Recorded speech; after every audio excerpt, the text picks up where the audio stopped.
Panther goal scored by Sam Reinhart.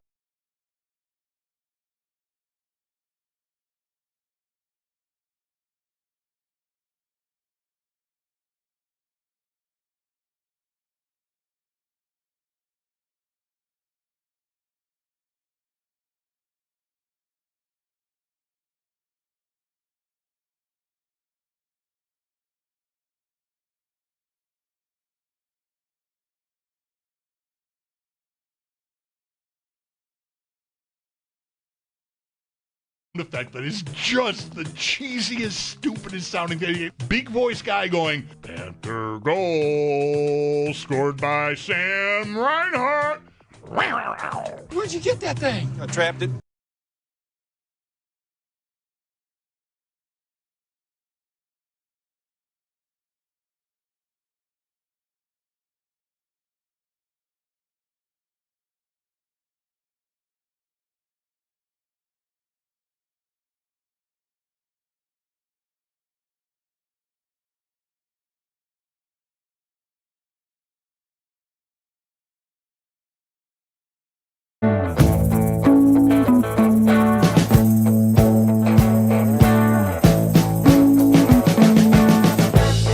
We've been living in sin so long, all the fields are gone.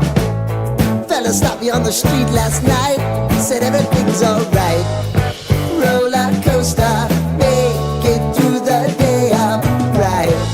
It seems your meal ticket is gone, but life goes on. I could never imagine something better. Yeah, right. Now you're cooking on high heat in the middle of the street. Roller coaster, take me to a better time. Let's go! All sing your high line with the roller coaster of life. Yeah. It's time to all choose your timeline on the roller coaster of life.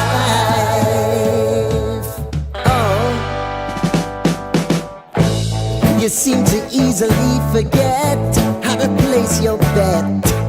When everyday life gets you down, you gotta steal the crown. Got to own it. Don't bitch and moan about it, please. God forbid you scrape your knees, and it's nothing to sneeze at. Oh, I've told you over and over again. You gotta get both hands around it and make your own plans. Roller coaster, it's taking over, it's about time. Oh, all sing your high line on the roller coaster of life. You've got to all choose your timeline with the roller coaster of life.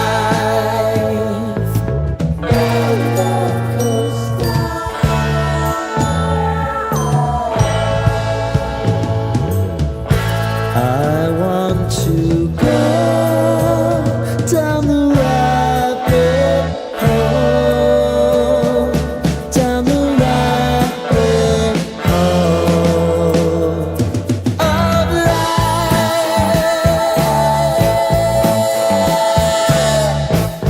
And now it's about to leave. Oh, roller coaster.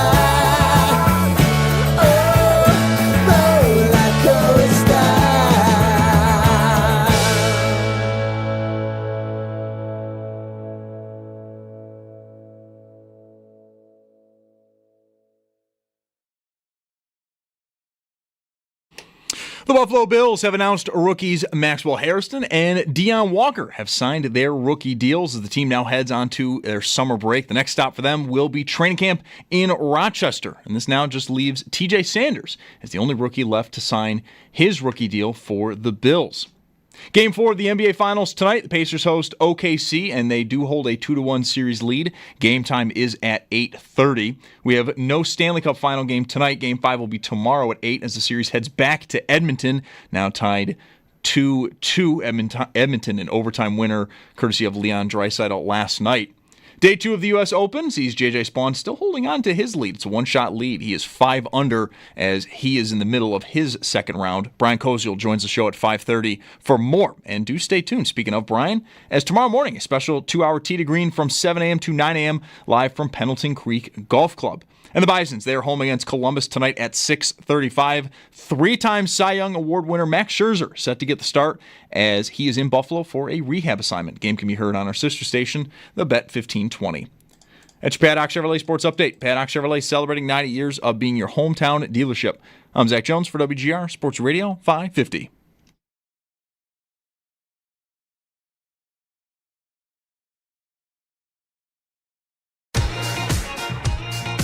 My dad's not here right now. He's still at work. So I'm going to bless him. Mike Schopp and the Bulldog. I'm going to see if there's a clean version so that my parents and the people at my school will not get mad at me. We've got the spritzer filled with water just in case if stuff gets too fire. I'm going to set up the speaker and I'm going to listen to Mike Schopp and the Bulldog. I think this is the best Mike Schopp feature that I've heard in a long time.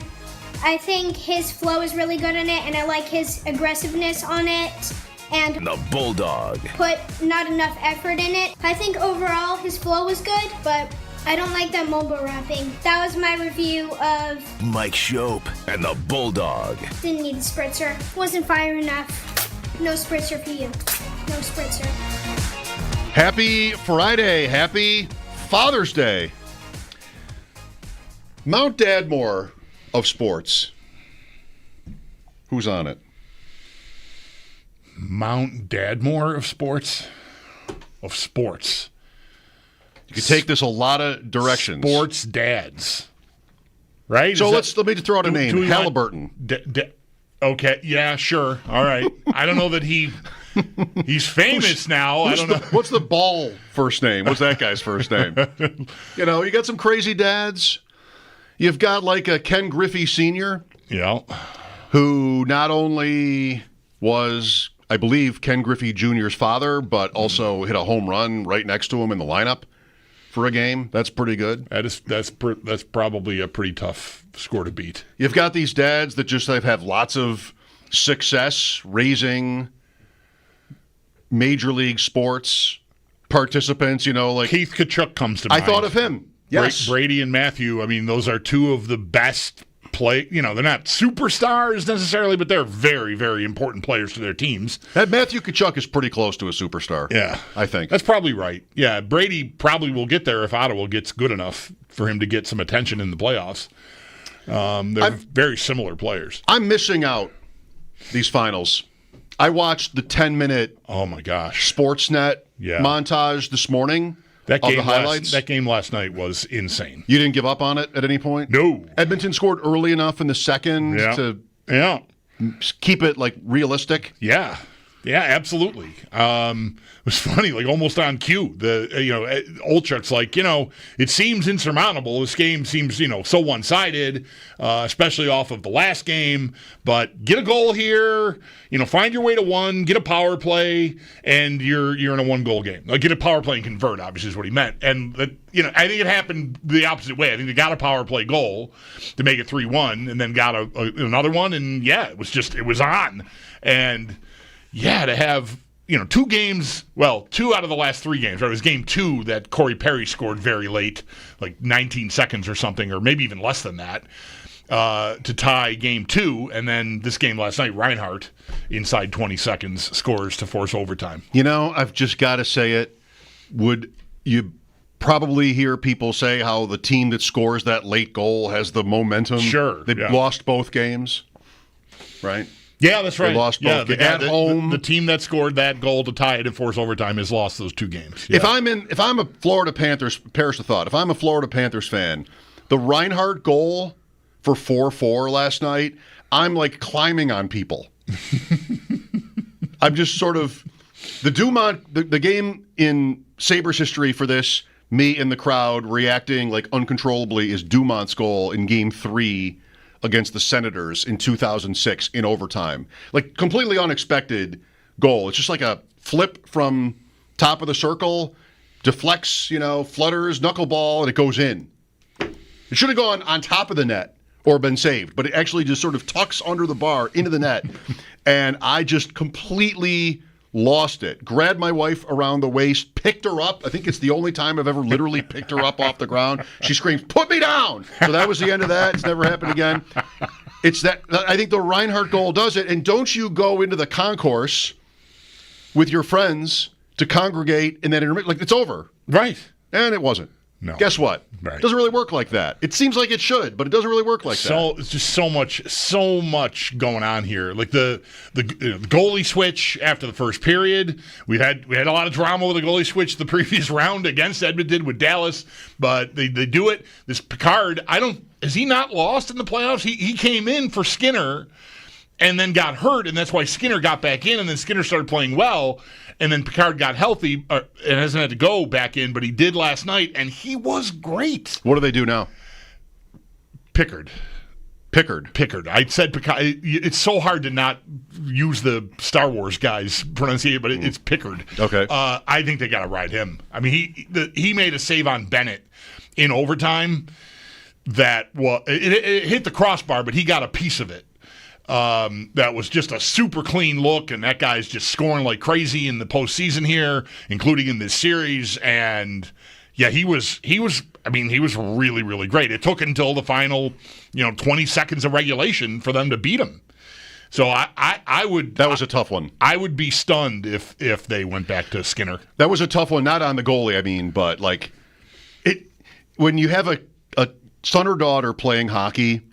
Maybe this doesn't always apply, but it's certainly me. Now I see a goal, and I'm thinking of it in terms of like what I would tell my daughter, that she would never listen to me, but what I would tell her to do on a play. Like Reinhart there, it's a pass. Is it Barkov? It's a pass to Barkov, and it bounces back to him. Like it doesn't even get to – it's either bounces off Barkov or someone else. And it comes back to Reinhart, who's almost on the goal line. Yeah. But he is able to get so low and doing it. I'm doing it for you here, Twitch fam.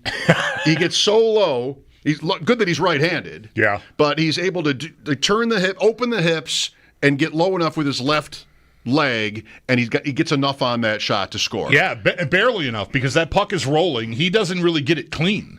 It sort of wobbled, or maybe that's the slow motion replay doing that to me. But I didn't feel like he just. It was one of those. I gotta shoot this now. There's no time to settle it down. No, right. Just hit, and he's right. Yeah, his instinct is correct. It worked. I mean, really, the hardness of the shot didn't matter. It was mostly the openings there. Just get it there. And credit to him, man. He pulled it off.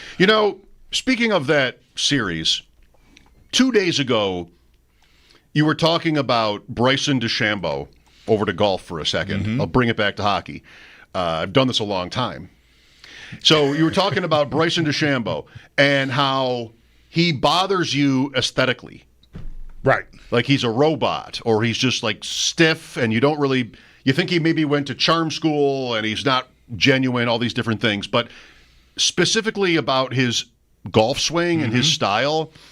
So I appreciate that point. I like sports like that. I mentioned Federer for this when you brought up DeChambeau, because Federer, maybe I think quintessentially in any sport, is somebody who was like way up here in terms of like, not the critics, it's not like that, but he was super popular. What did he have over other guys who ended up winning more slams than he did? He was beautiful. Yeah, he didn't just rely on raw power. Oh, I mean, you mentioned Djokovic when talking about this the other day, and it's not entirely apples and apples, but it works enough. Like I think Djokovic was just big, strong. He's going to overpower you. That's his secret. His superpower is I'm going to overpower you.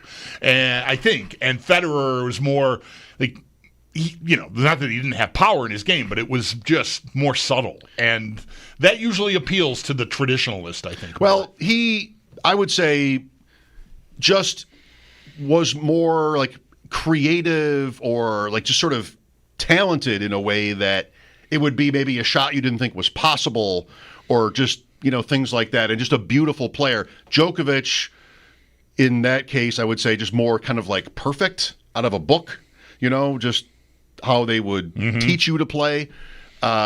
But, Federer just sort of is in his own tier for this. I'm watching, and all I'm saying by mentioning him is, like, I appreciate this point and how it can really matter. Not that it would be a straight line. You might see, artistry or whatever, style in a player that I don't. But I like the idea of it. I'm trying, and I can't get to a point with DeChambeau where I sort of am bothered. Like, I'm sort of looking for it now. I'm looking to be like, oh, this guy is too stiff or whatever. And I'm not really seeing it. So to bring it back to hockey, now we're all over the road. Draisaitl is what? Because I don't mean, like, I'm not going to, like, use the winning goal, one goal, as an example of anything, because that's just sort of I'll just try to pass it to Perry. What else am I going to do here? One-handed, and it goes out the defenseman's shin pad, and right. Which is like a smart play. He has nothing else to do there. Right. But is he, what is he? Because McDavid, we're always talking about McDavid. I think McDavid is both. He's amazing in the one way, but he's also so big and fast that it maybe could distract you from how skillful and beautiful he can be. Okay. There is a power element to his game along with the skill and the speed that I think, but really the power largely comes from the speed. I think in a way, if that makes sense. Like, I just think he's so hard to handle, but unlike, say, a smaller guy who could maybe skate that well, if you can catch him, he's not that easy to knock off the puck anyways, because he is a pretty solidly built guy. Draisaitl reminds me of, like, Yager, Lemieux, like big guys that have all that skill and talent. He is not, for his size, like, I wouldn't say like a traditional power forward necessarily. There's more finesse in his game than that. Like, you think of power forward, like Lindros comes to mind. And Draisaitl's got more subtlety, I think, than that. But he's that body type. I mean, he's a big, thick load to handle. And he moves around the ice really well for a guy. I mean, not like McDavid, but for a man his size, he is hard to handle. So, I don't know. I don't feel like there's... If we're working toward is he... leaning toward DeChambeau, like in a brute force kind of way, I wouldn't be able to get there. But he does remind me of big talented guys they don't grow on trees. I wouldn't think you'd put him, and I didn't want to imply that he would be the DeChambeau end of the spectrum. I just want to know, like, from you, where he is on the spectrum. Whoever is the other end of it these days in the NHL. I don't even know who that is. I mean, the very best players in this league right now are insane in how they're kind of like, they do everything.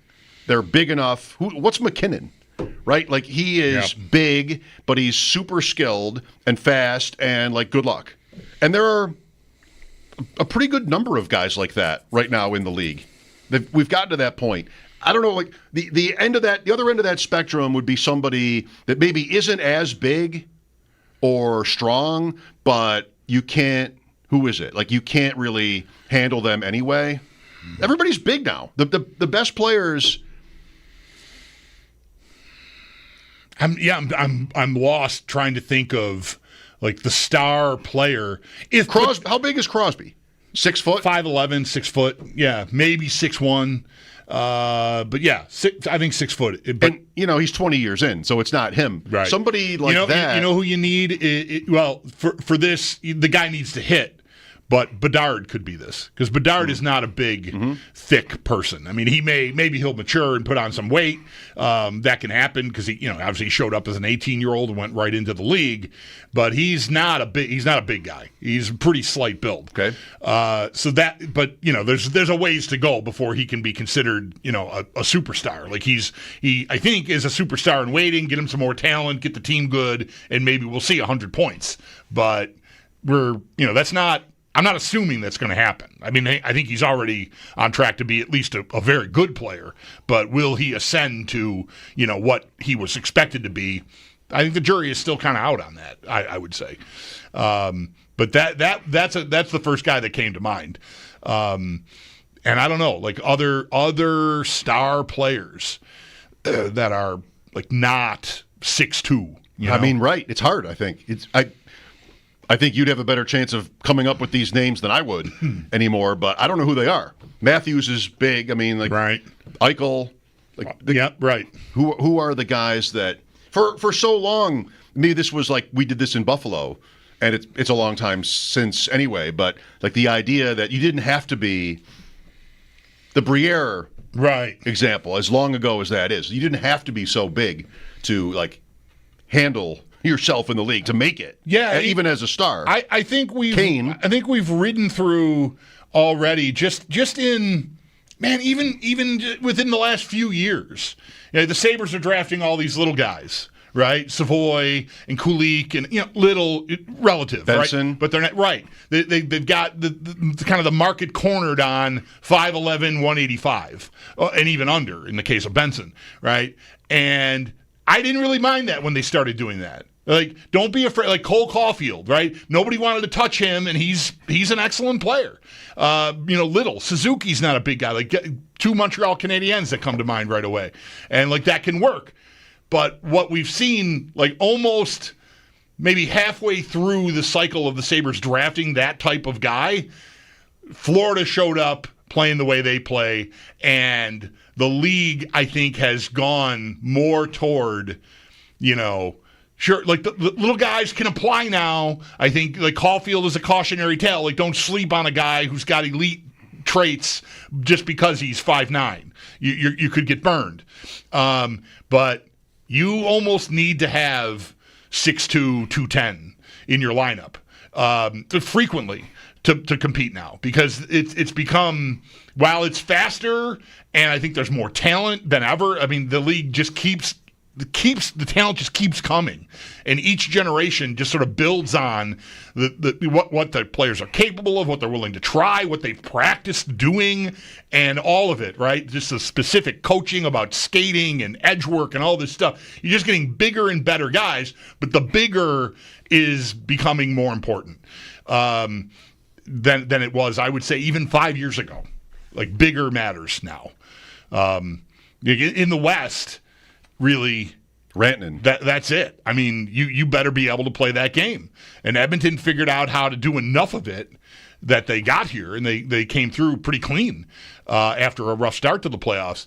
So you need to have the mix more now than I think I felt like you did a few years ago. Well, this is an area for the Sabres to,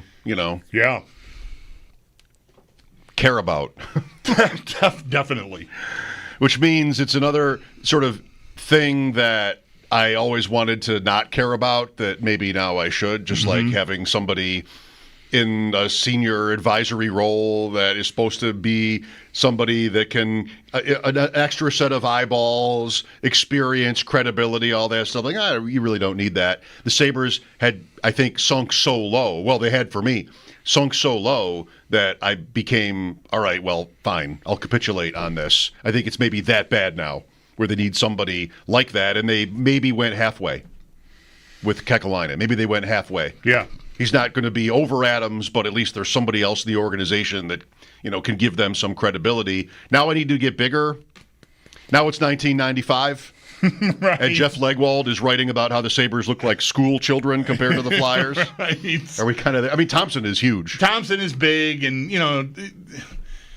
but yeah, you don't, but he's not either a powerful No, he's player not at his size. going through you. Yeah. So I mean, it changes, and it can change fast.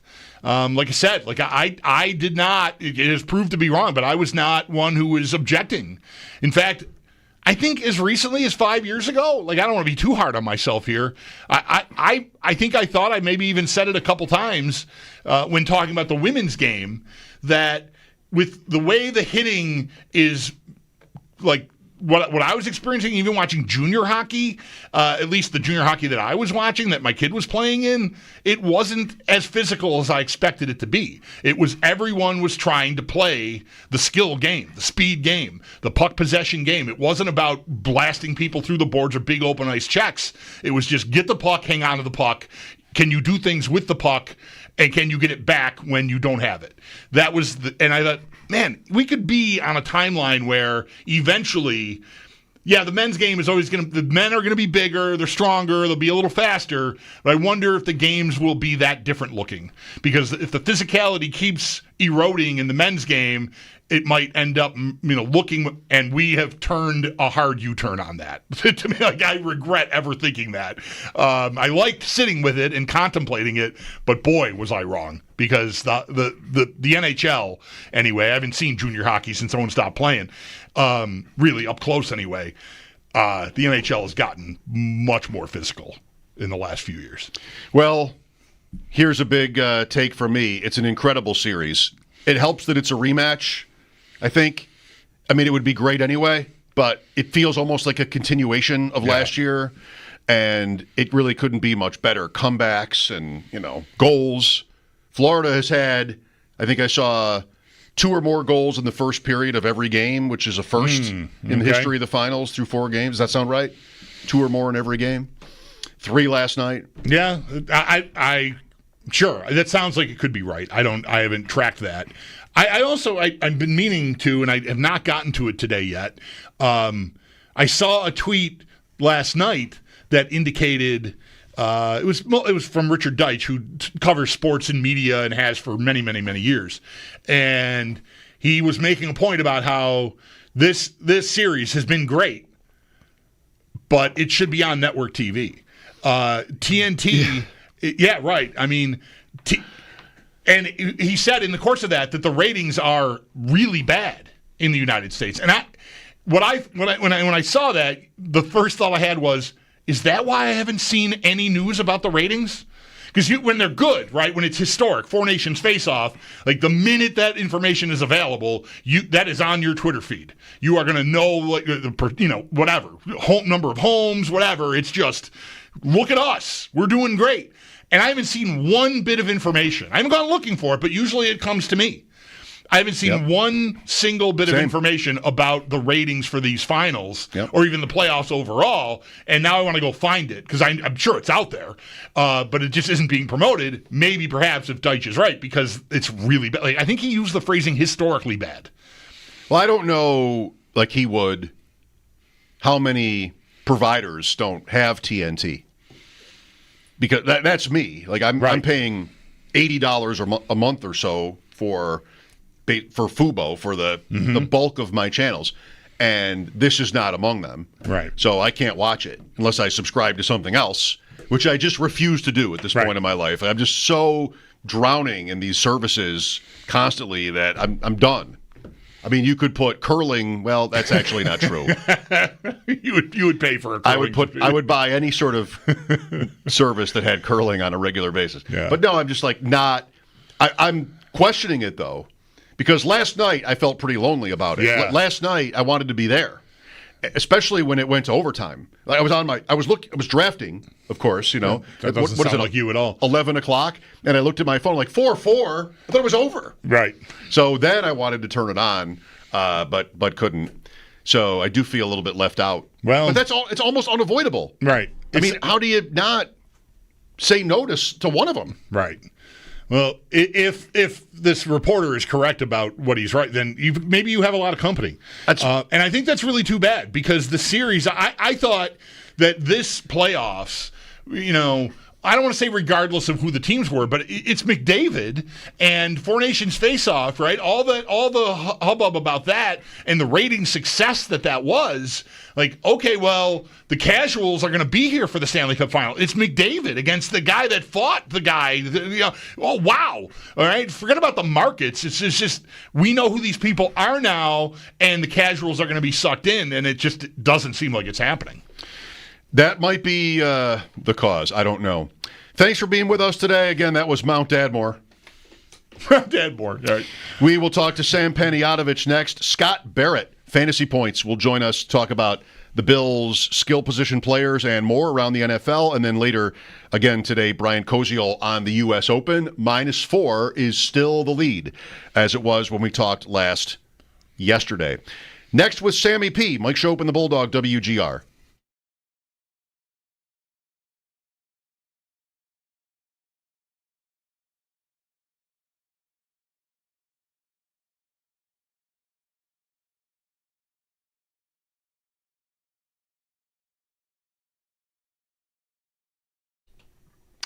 Mike Schopp here for Outlet Liquor. Stock up at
Draisaitl in overtime. The Edmonton Oilers tie the series 2 games apiece. Kenny Albert with, quote, TNT. I watched the highlights this morning on YouTube from Chris Cuthbert. 2 greats. I'm very tough on announcers, but I think both those guys are among the very best.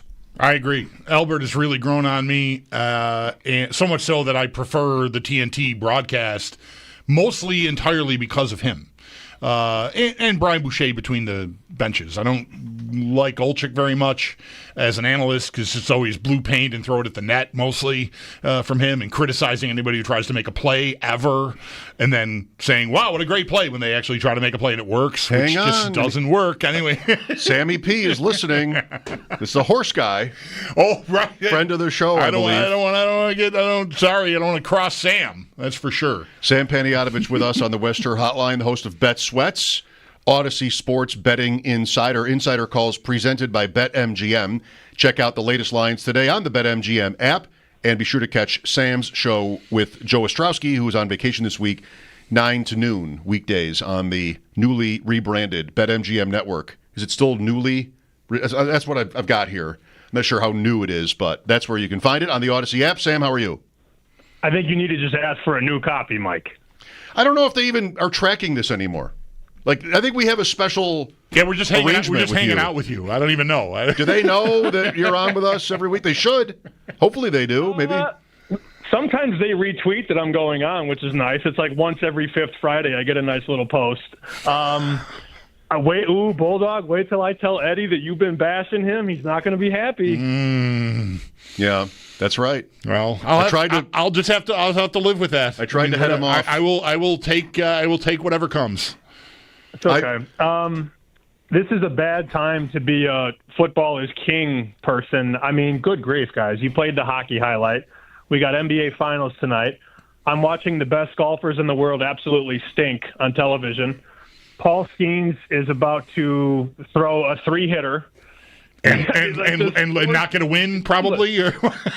Yeah, I saw that this morning. His ERA last 7 starts, 1.12, and he's got 1 win over that span. At the Cubs.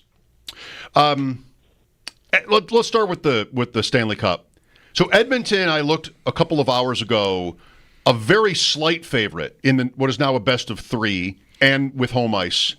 Sam Bennett is the Conn Smythe favorite by a little bit, and I think that's because McDavid and Draisaitl have each other. But Sam, do you agree? No way Bennett wins.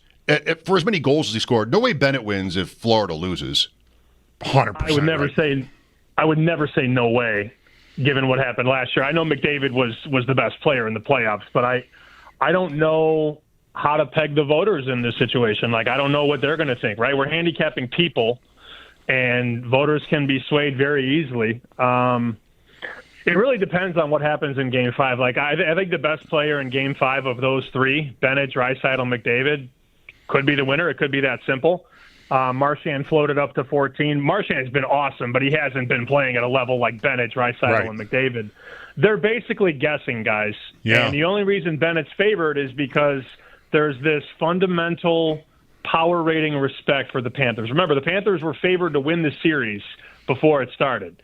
So there's always sort of been that built-in respect, and I think just going off the math, that's why you have to put Bennett at the top. And all he's doing is scoring goals and big goals.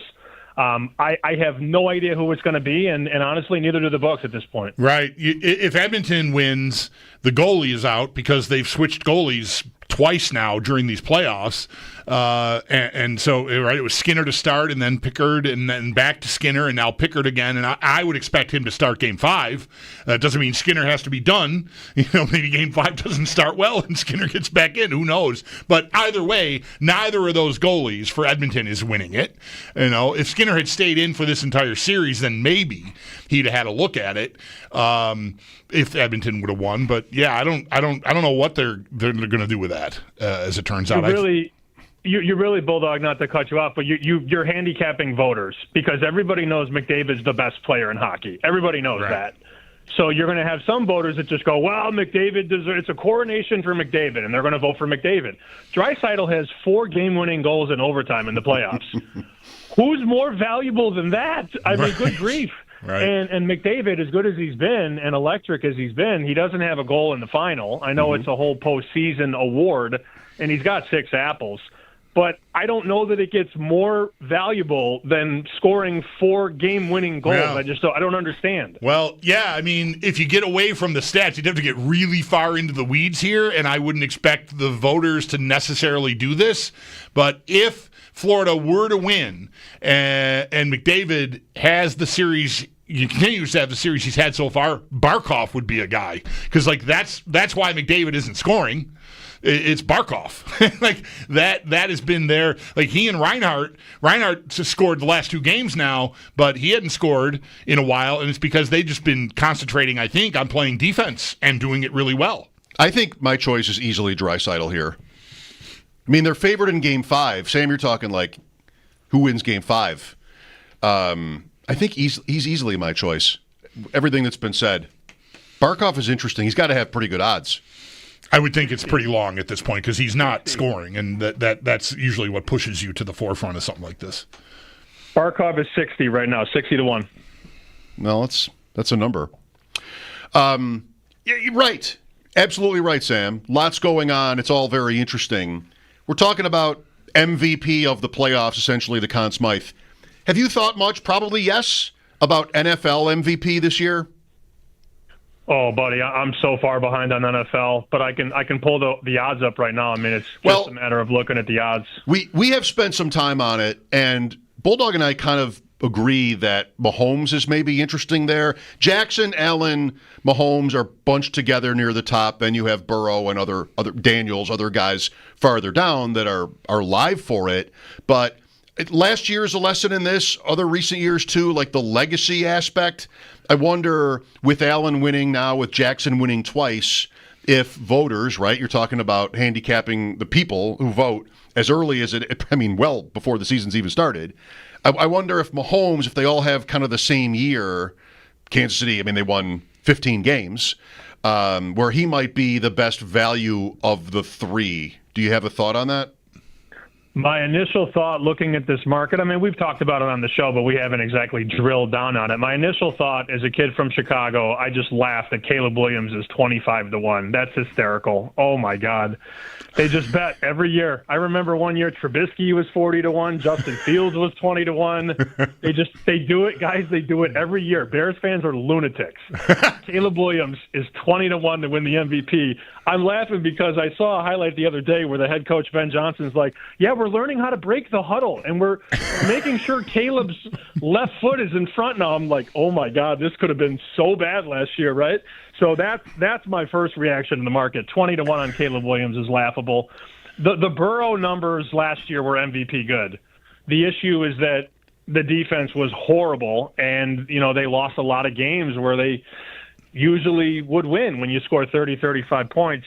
Burrow gets the respect more than anybody. I mean, he's sitting right there, 550, 6-1.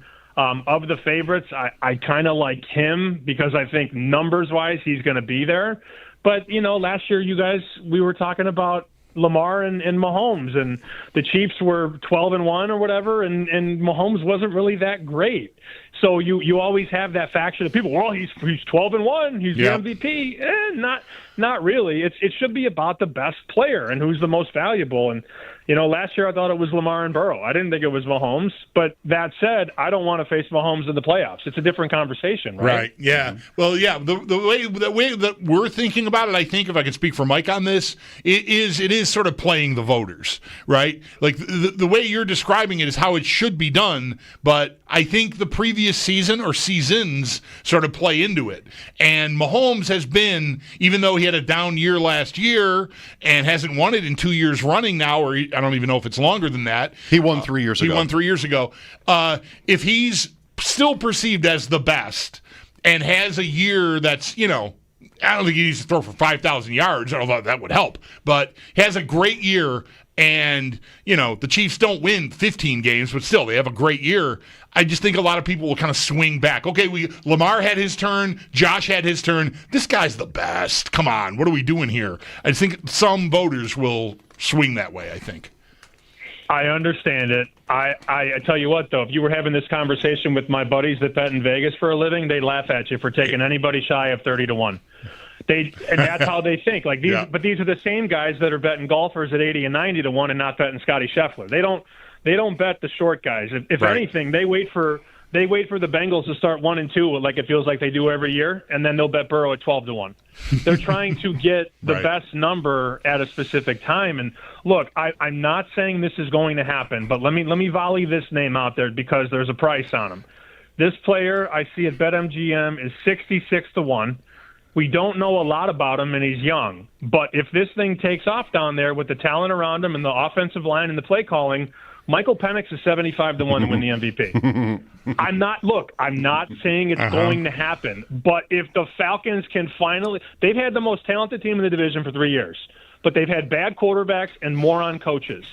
If they've fixed that and they have the coach and they have the quarterback and the Falcons go 13-4 in a weak division and he throws 40 touchdowns, I mean, it's not impossible. Yeah. That's how the guys that do it in Vegas think. Right. One more for you on this. Where is Prescott? So MGM's got him at 40-1. I'm going to pull up the other prices as I'm talking because, there's a different number at most books. But let's call it 40 or 50-1 right now. There's another team. Yeah, he's as low as 30. So 30-1, 40, 40, 45. That's the range right now. Why would you bet the 30 when you could bet a 45, dummy? People do it all the time. Why do I need more than one book? Well, because there's a 30 here. That's a big difference. 45 there. I guess your Bulldog, are you alluding to a Cowboys division title maybe? Yeah, few things. Every time we talk about either the Cowboys or the Eagles or even Washington, I suppose, Mike will point out that it's been how many years since a team has won that division back-to-back? It's 22. 22. So that right there, there's, somebody else should be live there. And, they've got CeeDee Lamb and they add George Pickens. And I don't know. I don't know if, I know people are kind of, laughing a bit at the coaching hire to an extent. But Prescott, when the Cowboys came here season before last, he had been, I don't know if he was the favorite at any point, but he was right up there. And they just kind of wimped out at the end, and that wilted, and he's sort of been an afterthought since then. I don't know that he couldn't have a big year with those weapons. Now you're thinking outside the box. Now you're thinking like a wise guy, Bulldog. You gotta look. You gotta look down the board because there's a very good chance one of those big three quarterbacks is going to struggle, or at least record-wise look like he's struggling. I'll tell you what. If Penix balls out, you can kiss that 75-1 long gone by October 1st. So you really, if you're betting this market, you can kind of sit on the guys on top. See what happens early, because Mahomes isn't going to go from 6-1 to 2-1 after a couple of weeks, right? He's going to be right there in that 4 to 6 range. But if you can get the right guy at 45, 60, 80-1 and get him early before everybody else, that's when you put yourself in a good spot because you can start leveraging on other guys down the road. Thanks for running with us on that. I mean, I think NFL MVP is fun 52 weeks a year. It's just always kind of cool to analyze that. Sam Panayotovich with us. All right, back to what's current. How do you mind basketball? How interesting is it to you that Oklahoma City is still favored here, even though they're now down in the series? I think this is one of the most mispriced teams of all time, and I'm not talking about Oklahoma City. I'm talking about Indiana. They were a dog in every game against Cleveland. They were dogs pretty much throughout the Knicks series. And then so far in the finals, they've been 10.5, 11.5, and 6-point dogs. And they've won 2 of those 3. So maybe the odds makers are wrong, guys. Maybe. It's a possibility. I still think the Thunder win the series, but I noticed there's this lack of poise late in games. They should have won game 1. They blew it. They could have won game 3. Blew it. SGA's awesome. He's a great player. But they've never won it before, and they don't have any guys that have. So you look at that Pacer team. Siakam's got a ring. Miles Turner's a vet, knows what he's doing. Halliburton, people bash him all the time on ESPN. After every win, he's top 10. After every loss, he's not a top 10. It's ridiculous. But he plays inside the system. That is one of the most well-coached teams in the league. Carlisle is running circles around this guy, and he has not answered yet. He needs to go big. How did they get to 68 wins and the number one seed playing Holmgren and Hartenstein together, right? They did it all season, and it worked. And then in this series, he's going to adjust to Indiana. He's going to make the adjustment. Yeah. He's going to go smaller and play faster. What is he doing? Well, I don't know about all season. Didn't Holmgren miss like half the season? Not this season. Half the season? No. I thought I heard he missed 40-some games or something during this series. Maybe I'm thinking of wrong guy. So I'm sorry to muddy the waters here, but I thought that was what I had heard. Well, at 30, you're right, with 32 games. But like down the stretch, they played a lot of them together. Okay, so I was wrong about how much they played together. But down the stretch, when they started rounding into form, they played a lot of them together. I watched it. Yep. And it was very difficult to work around them defensively. And then Hartenstein was averaging 11, 12 points a game in the regular season. And now he's not even playing. They're going more Cason Wallace and more Caruso. They're going smaller. I mean, that much is obvious. They're giving the minutes to guards, and they're down 2-1. So you do the math. Do I sense a little hint of resignation in your voice when you say mispriced team? Because I think if I know you, it's too late to bet the Pacers. You could have bet them at 5-1 before the series. Right. 5.25, and now you're lucky to get 2-1. I mean, it's never a bad idea to make a winning bet, but I'm always price sensitive. I do think OKC is going to win tonight, and then it's going to probably shoot it back up to -500, and then you could pop the Pacers again. Okay. But no, I wouldn't take them at +190. I wouldn't. How was Saratoga? Oh, it was great. I only regret us not being inside the action. They had us on a mud hill around the first turn outside of the facility, and that's where we broadcasted. We got to bounce around and do a lot of cool stuff, but I wish the setting was just a little bit better, if that makes any sense. Sure, a mud hill doesn't sound so great, I got to tell you. Yeah, I dropped they gave us AirPods. I can't say it because I don't have them. I don't have AirPods. I'm like 70 years old. I dropped my AirPod. It fell out of my ear, landed in mud. And I looked at the lady on the crew and I said, "What do you want me to do?" And she said, "Here, I'll dry it off." So that's sort of an idea of where we were sitting at Saratoga. Yeah, I Bulldog right in the mud, straight down into the mud. And I had it cleaned and then put it back in. But the energy is there. It reminds me a lot of a Wrigley Field, Joe Louis Arena vibes. You know, like the older stadium, the broad concourses, the popcorn smell. Yes. Second to none. That's good. At Saratoga. Did you enjoy town? Did you have time to enjoy town? We stayed in Albany, man. Oh. We will send you to Saratoga. So no, then. We will send you to Saratoga, but you have to wear a suit and work on a mud hill and stay in Albany. Who says no? Right. And I found out Wednesday morning that I was going. Right, that's right. Last minute. Yeah, right. That's right. One more, and I had this for you last week, but it didn't come up. But you got back to it today. Jell-O shots and the College World Series. What do we need to know here? Everything. The record from last year is 68,000. That's the record set by the LSU fans, which think about how many Jell-O shots that is, Bulldog. That's a lot. 68,888. That's the LSU record at Rocco's Bar in Omaha. So what they do is they take the final 8 teams and they give every team a fridge. And there's a count. So whichever school drinks the most wins the challenge. It's a $5 Jell-O shot. And there's an account you can follow on X, at CWS Shot Board. Current leader, I remind you, the College World Series just started today. LSU has already taken 943 Jell-O shots. I doubt you can bet the Jell-O shots, but it would correlate to, you want your team to go all the way, so you're around the whole time. No, man, it doesn't matter. The fans stay there the whole weekend. It doesn't matter. Really? It's usually the SEC fan bases that win. They're the rowdiest and oftentimes the youngest, and they also black out more than anybody. So that was not a surprise to see that LSU fans bought 68,000 Jell-O shots in 2023. Over how many days? A week? Well, I mean, they play all weekend, and then I think they play in the next week. I don't have the schedule, right. but I know it's not 2 days. It's a longer trip. But still. That's a lot of Jell-O shots. That is. That's just a lot of Jell-O. Forget about the alcohol. That's a lot of Jell-O.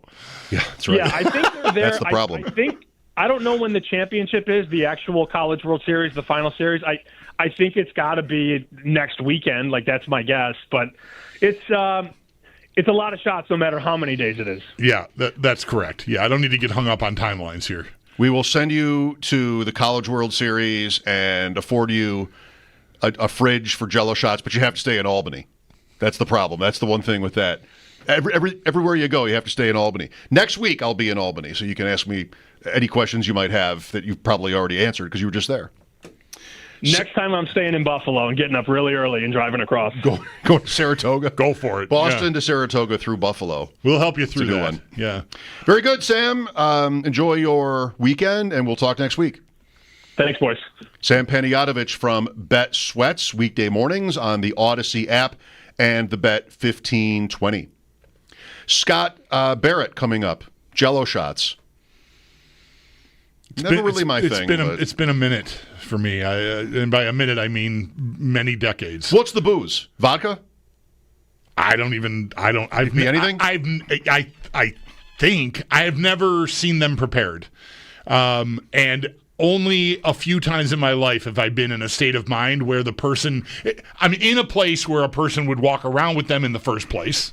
It's not the kind of thing that happens at the places, even when I was younger, that I hung out at.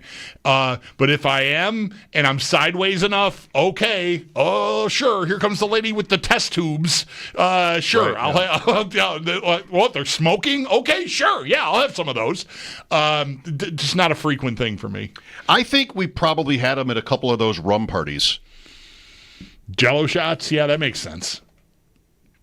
Somebody would have brought them, or somebody would have. Somebody might have brought. I don't remember ever making them though, but yeah, that would have been a fit. Jell-O shot at a rum party. Yes, I think so. Any place that you're encouraged to wear like a Hawaiian type shirt, Jell-O shots. Got to get to Omaha, Nebraska. Apparently, yeah. Tristan Lawrence is the U.S. Open leader by 3 at the moment. A couple of bogeys for J.J. Spawn. And Lawrence, a couple of birdies to get to -6. Not sure I've ever heard of this guy before yesterday, but 3-shot lead Friday at Oakmont. Next for us, Scott Barrett, fantasy points. We've talked to Scott a few times in the last year, 2 or 3 at least. Last summer, he was on with us and wasn't too optimistic, at least from a fantasy standpoint, if not overall, like a real-life one, about the Bills' offense. He sounded the way I remember it, kind of the way I think and maybe we sound when it comes to like certain players and just like what the overall looks like, but what happened. I mean, 30 points a game, that debate again. We'll talk to Scott about last year, this year, what he might like more or less about the Bills and a couple of other interesting topics from around the NFL. Thanks for being with us. Mike Schopp and the Bulldog. We'll be right back. This is WGR.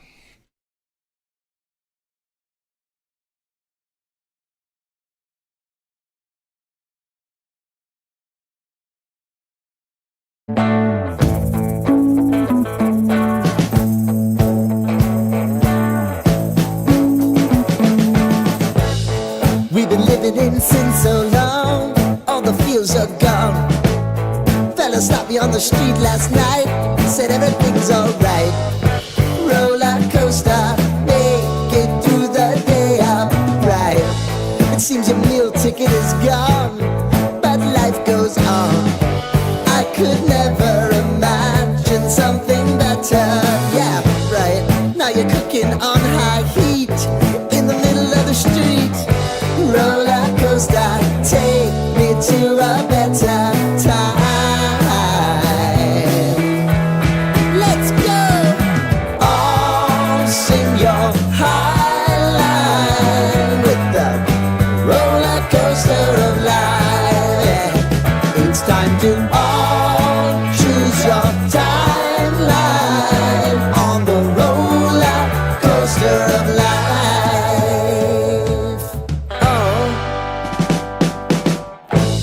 You seem to easily forget how to place your bet. When everyday life gets you down, you gotta steal the crown. Got to own it. Don't bitch and moan about it, please. God forbid you scrape your knees, and it's nothing to sneeze at. Oh, I've told you over and over again. You gotta get both hands around it and make your own plans. Roller coaster, it's taking over. It's about time.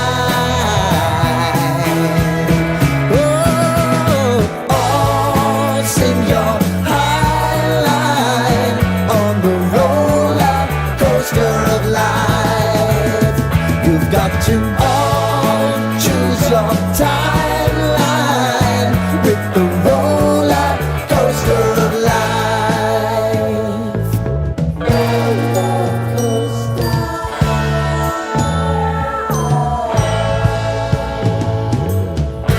I want to go down the rabbit hole, down the rabbit hole of life.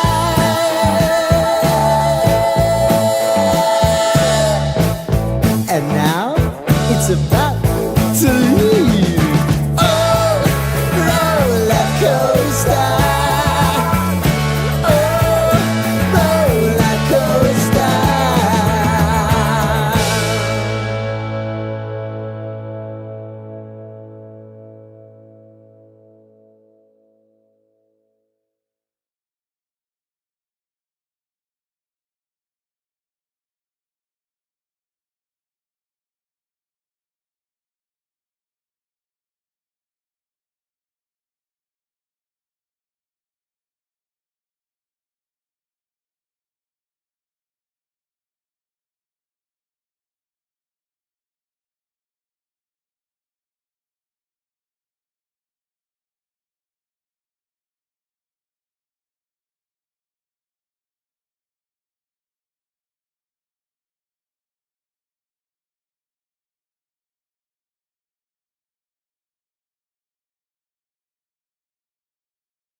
The Buffalo Bills have announced rookies Maxwell Hairston and Deion Walker have signed their rookie deals as the team now heads to a bit of a summer break. The next time they will all be together will be training camp in just about 5 weeks, and this does leave just TJ Sanders as the lone rookie left to sign his deal with the Bills. Game 4 of the NBA Finals is tonight. The Pacers do host OKC. Indiana holds a 2-1 series lead. Game time is at 8:30. And then for the NHL, Game 5 of the Stanley Cup Final will be tomorrow at 8 as the series heads back to Edmonton, and we're all tied at 2 games apiece. Day 2 of the U.S. Open sees Tristan Lawrence at the top of the leaderboard. He sits 6 under, a 3-shot lead. Brian Koziel joins the show at 5:30 for more, and do stay tuned as tomorrow morning, a special 2-hour tee to green from 7 a.m. to 9 a.m. live from Pendleton Creek Golf Club. And the Bisons, they're home against Columbus tonight at 6:35, and 3-time Cy Young Award winner Max Scherzer set to get the start tonight as he is in Buffalo for a rehab assignment. Game can be heard on our sister station, the Bet 1520. That's your Paddock Chevrolet Sports Update. Paddock Chevrolet celebrating 90 years of being your hometown dealership. I'm Zach Jones for WGR Sports Radio 550.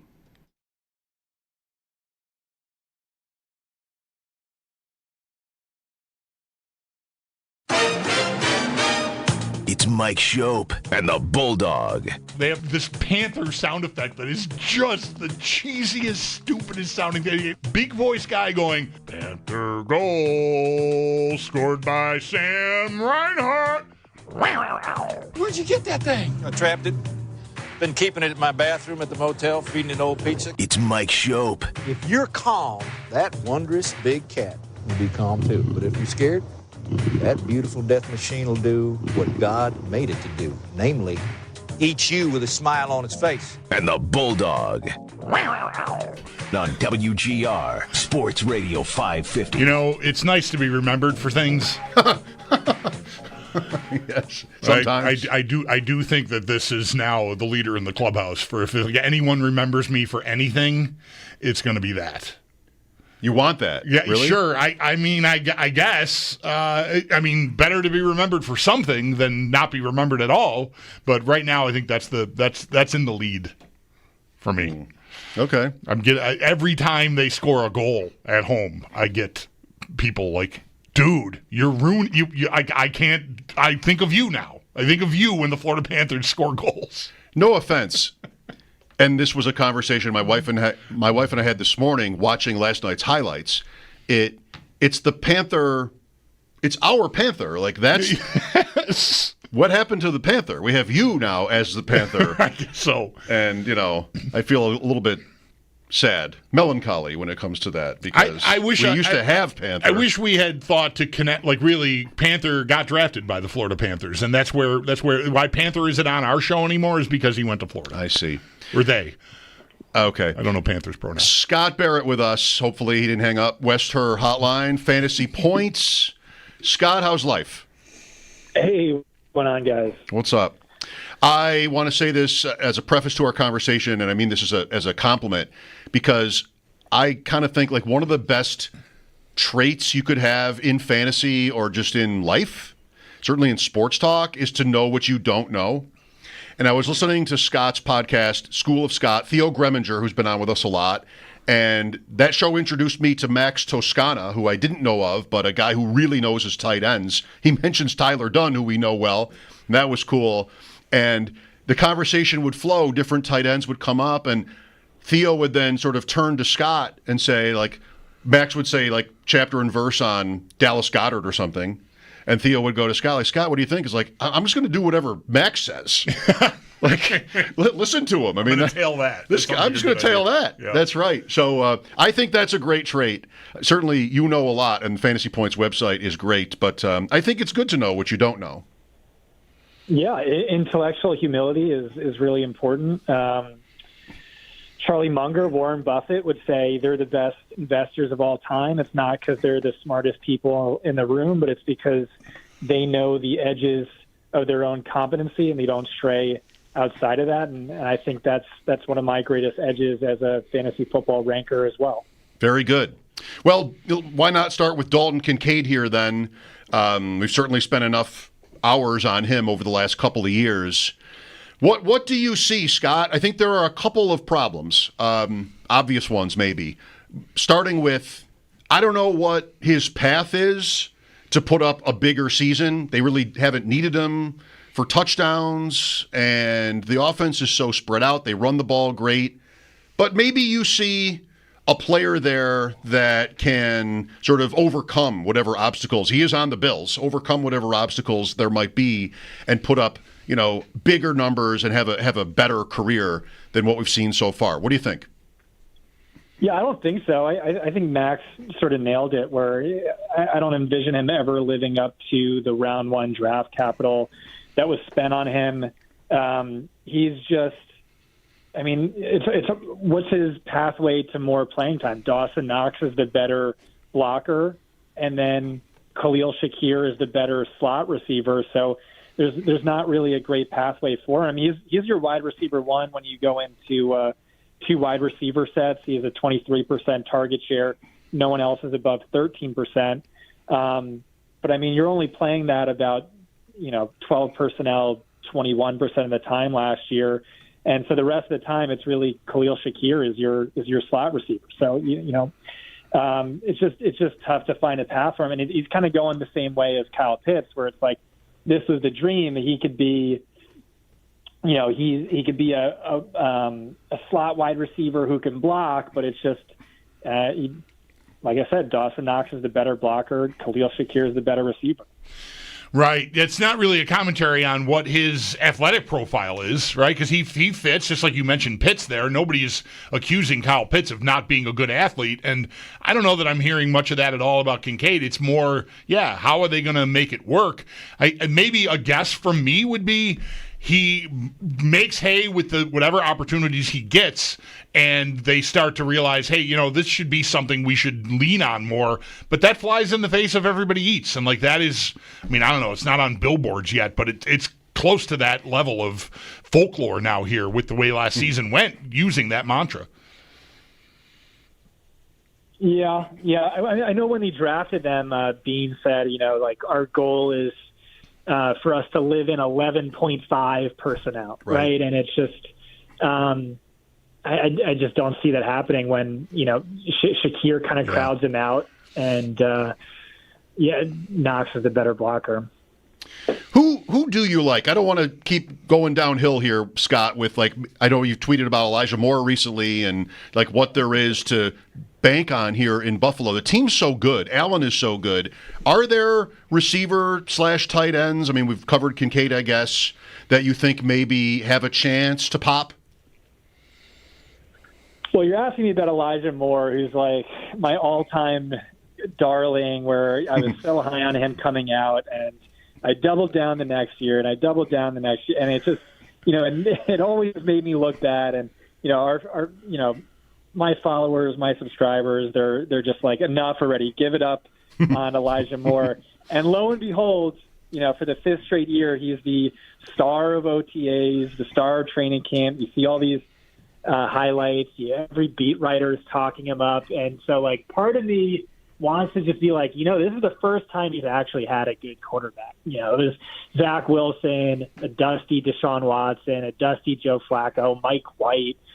And so, maybe this is finally the year. And, digging into the data, it's the same thing every year with Elijah Moore, where he's one of the best separators in the NFL, but he sees uncatchable targets at one of the highest rates in the NFL. And his target per route run is maybe not as high as you'd expect for a player who's separating like crazy. And so is that just a bad quarterback play? Is that bad luck? Is that maybe he doesn't diagnose defenses well? Maybe he has a limited catch radius, which leads to the uncatchable targets. But for me, it's the X-Files poster on the wall. I want to believe, and so Josh Allen, he's done a lot more with a lot less. Best quarterback in football in my estimation.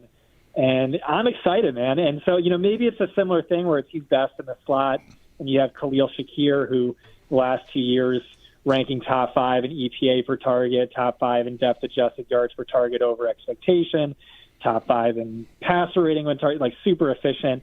And so maybe it's the same thing there, but I don't know, man. but against my better judgment, I'm a believer. Love it. Right. Well, we would love it from a fantasy standpoint, if not also from a real-life standpoint here in Bills country, for one guy to be like the man. I mean, there's value to this idea, just logically, sort of intuitively spreading the ball around, right? Less predictable that way and so on. But, man, I love a team where, like, A.J. Brown, right? I mean, here's third down. This is what we're going to do, and good luck. And so the Bills have thrived post-Diggs. It's only 1 year without that. But I feel like Moore could be somebody where at least you get – I mean, what did I see, Scott, from your tweet? Wide receiver 98? at least you're, at least you're getting paid off if he has just a decent year when you're drafting him in the last round. That'd be nice. Yeah. Right. Scott Barrett with us from Fantasy Points. On the Bills, at least one more. Thoughts on James Cook? He reported this week. We were surprised by that. Still seems to be considered likely that he'll be on the field for them, and that was made more likely this week. He's still, what is he, like early fourth in drafts off an 18-touchdown season? Is it... is that good value for you, Cook? Probably not for me. I kind of like maybe Ray Davis as a speculative play, just because that 1 year Le'Veon Bell held out, which I know that's unlikely to ever happen again. But I had James Conner everywhere, and he made me so much money. And last I heard was James Cook was seeking like, I don't know, $20 million or something. And 15. 15, yeah. That, which, if I'm Buffalo, I'm absolutely not paying. But from a fantasy perspective, if he gets signed to a deal he's happy with, he had 16 rushing touchdowns last year. Was one of the most efficient running backs in football. But I also don't think, if he goes away, you really lose much going from James Cook to a Ray Davis. We were talking in here, maybe it was even off the air the other day, Mike and I, about teaming up, right, with quarterbacks and receivers. With Allen not having a go-to guy, is he immune to that because of the rushing, or does it ding him at all that you don't have a receiver that you can team up with him and hopefully roll that way? I feel like we're going away from that. I mean, look at the best quarterbacks in football. Lamar Jackson, he's never had a wide receiver one. Look at Patrick Mahomes post Tyreek Hill. And that's really kind of the Joe Brady offense. We saw that even when he had Stephon Diggs in the second half of that season. Stephon Diggs just totally disappeared. Khalil Shakir had more receiving yards on half as many targets. And, it's your maybe a extra dimension to the offense. It's tougher to game plan against, but to me, it's really just you have the best quarterback in football, and he's getting paid a lot of money. He's getting paid as though he has to be Superman, but you know what? He is Superman. So I wouldn't worry too much about the need to have a wide receiver one. I think it certainly helps, but Josh Allen won MVP last year without Stephon Diggs, without a wide receiver one, and his supporting cast is only better this year. With Scott Barrett, in terms of drafting, Allen is easy to play with because you get him mid to late third, and then you can draft anybody you want after him on this team. You can draft three of these guys, any of them that you like, whatever. Elijah Moore at the end, whatever. You can do anything you want. Burrow is the opposite, where Jamar Chase goes 101 and T. Higgins goes 2-3 turn, and then you get to 4-5, and maybe you just sort of boxed into Burrow, or he's very tough to draft without either of those receivers, I would say. Chase Brown, too, he also goes, early third round. I heard you talking on a recent podcast of yours, Scott, about Burrow and the Bengals, and I think that, if I have it right, the general point was, why couldn't they just have the same season again?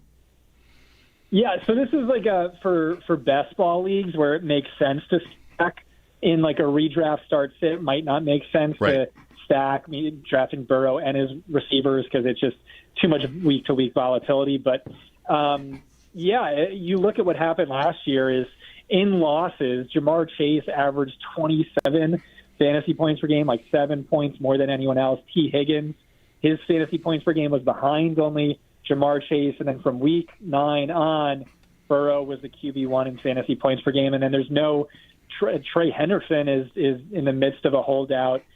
They've lost key pieces on defense. Like, I don't see why we can't just see the exact same thing happening where they just, it's the winner of fantasy football drafts, leagues, the trophy is just whoever had the most exposure to the Bengals. Yeah, and I didn't even break up Chase Brown, who in the, after that Zach Moss injury was getting Christian McCaffrey-like volume. So, hey, man, there's just it's maybe Buffalo's pie is larger, or at least comparable, but it's a way more condensed offense where for fantasy, yeah, I'm way more excited about Cincinnati's offense just because, again, the pie, the slices are bigger. Mm-hmm.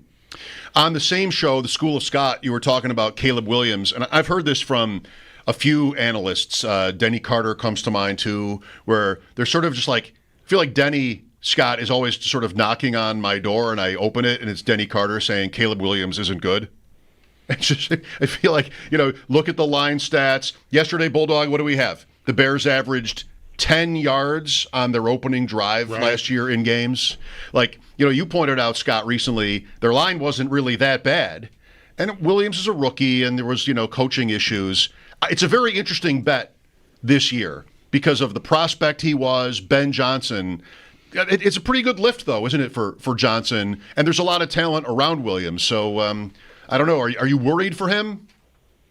Well, I feel like I was the first one on the guys. Caleb Williams is awful right now. Train in week 9, I tweeted this out, and I tweeted it out, and I got dragged. I got destroyed, and then I tweeted it out again in week 16, and I went super viral. A bunch of radio shows picked it up, but it was one of the most sticky predictive stats we have, and most important stats for quarterback play is avoiding sacks, and so pressure to sack ratio. Controls for offensive line play. It's one of the best stats we have over the last 4 years. The top 7 seasons by pressure to sack, 6 of them belong to Josh Allen or Patrick Mahomes. And then all the way at the bottom is Caleb Williams. Awful stat to be on. The other one was accurate throw rate on balls, 15-plus yards. Caleb Williams was the worst of any quarterback over the last 4 years, at least when I tweeted this out. And so, yeah, I got dragged, and I keep getting – we're on the last episode of School of Scott, Bears fans were like, hey, Brett, I love you, but, you're an idiot if you don't think the Bears had a bottom 5 offensive line. And everything I'm looking at says that's not the case. It is a very middling offensive line. What was happening was Caleb Williams was holding the ball way too long. He was walking into sacks that were entirely his fault.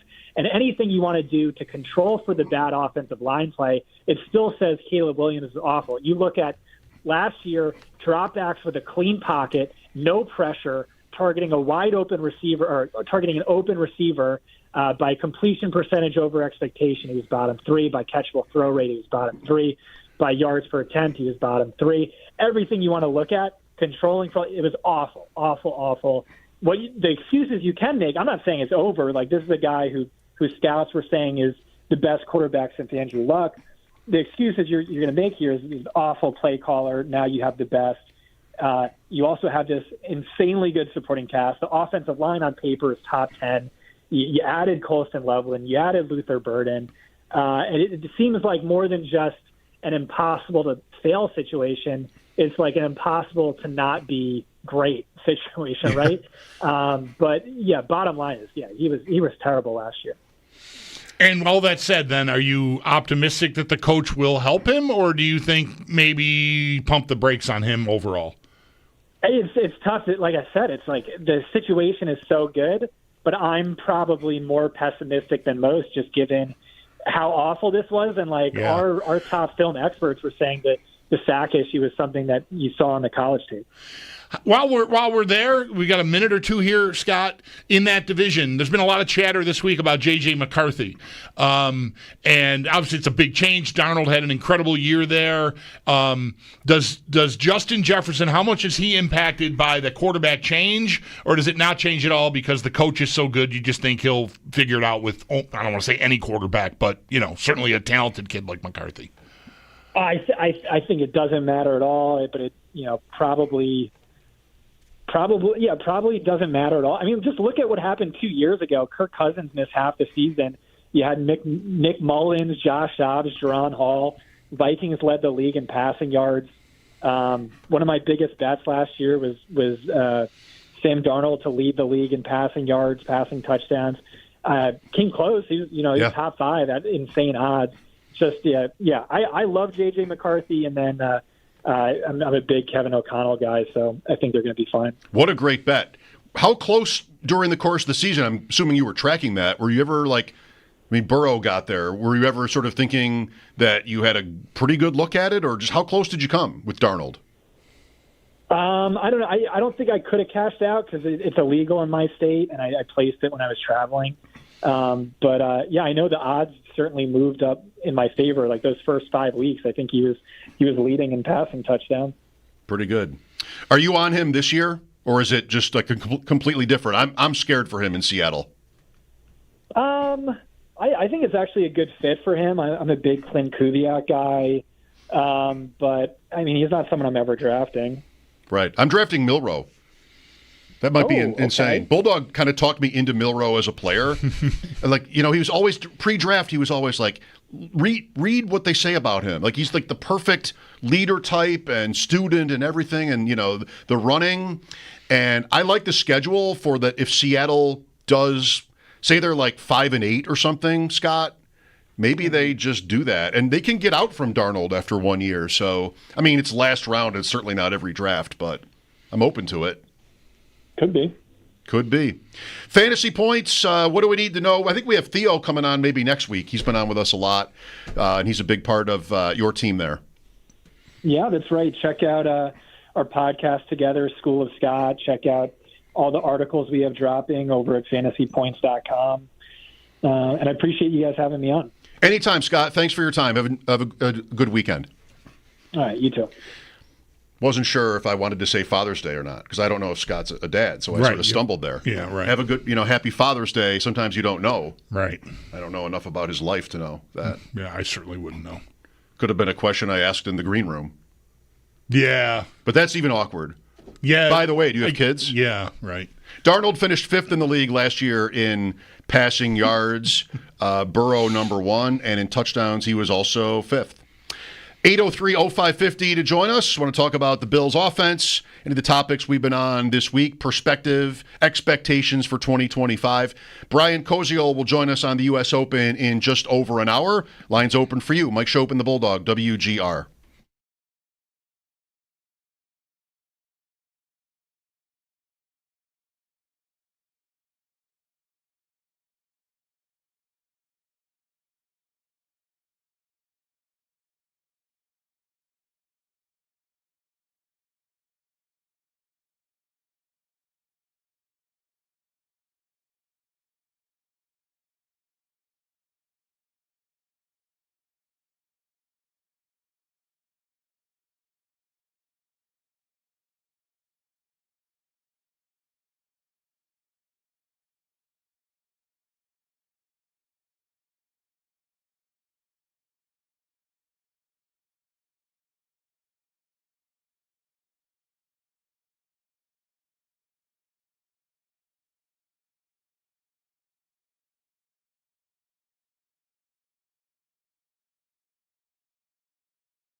We've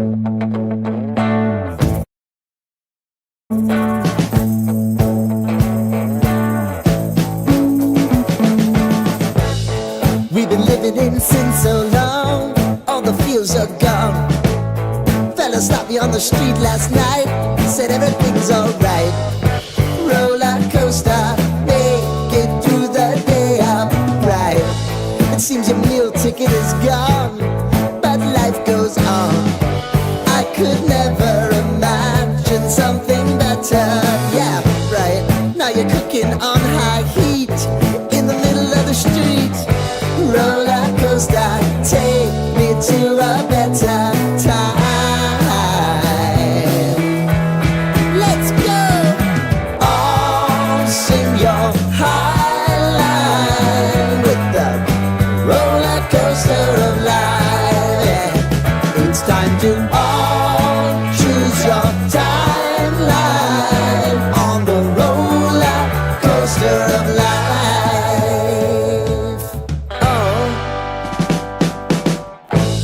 You seem to easily forget how to place your bet. When everyday life gets you down, you gotta steal the crown. Got to own it. Don't bitch and moan about it, please. God forbid you scrape your knees, and it's nothing to sneeze at. Oh, I've told you over and over again. You gotta get both hands around it and make your own plans. Roller coaster, it's taking over, it's about time. Oh, all sing your high line on the roller coaster of life. You've got to all choose your timeline with the roller coaster of life.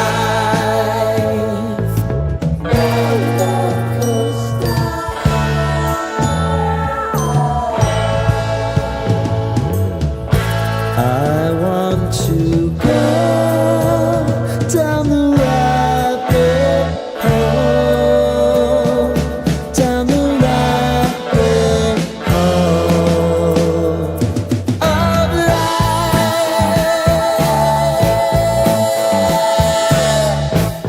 And now it's about to leave. Oh, roller coaster.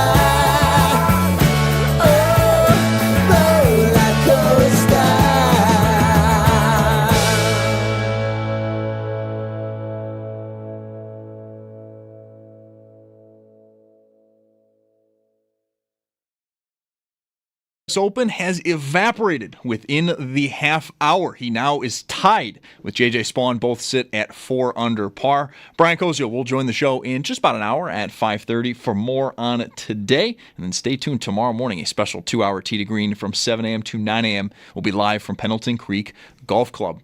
The Buffalo Bills did announce today Maxwell Hairston and Deion Walker have signed their rookie deals. The team heads on summer break. They'll all reconcur together once training camp gets going in just about 5 weeks. And now this just leaves TJ Sanders as the only rookie left to sign his entry-level deal.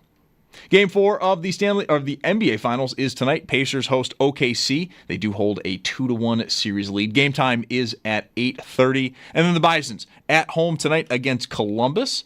6:35 first pitch, and 3-time Cy Young Award winner Max Scherzer is set to get the start as he is in Buffalo for a rehab assignment. That game can be heard on our sister station, the Bet 1520.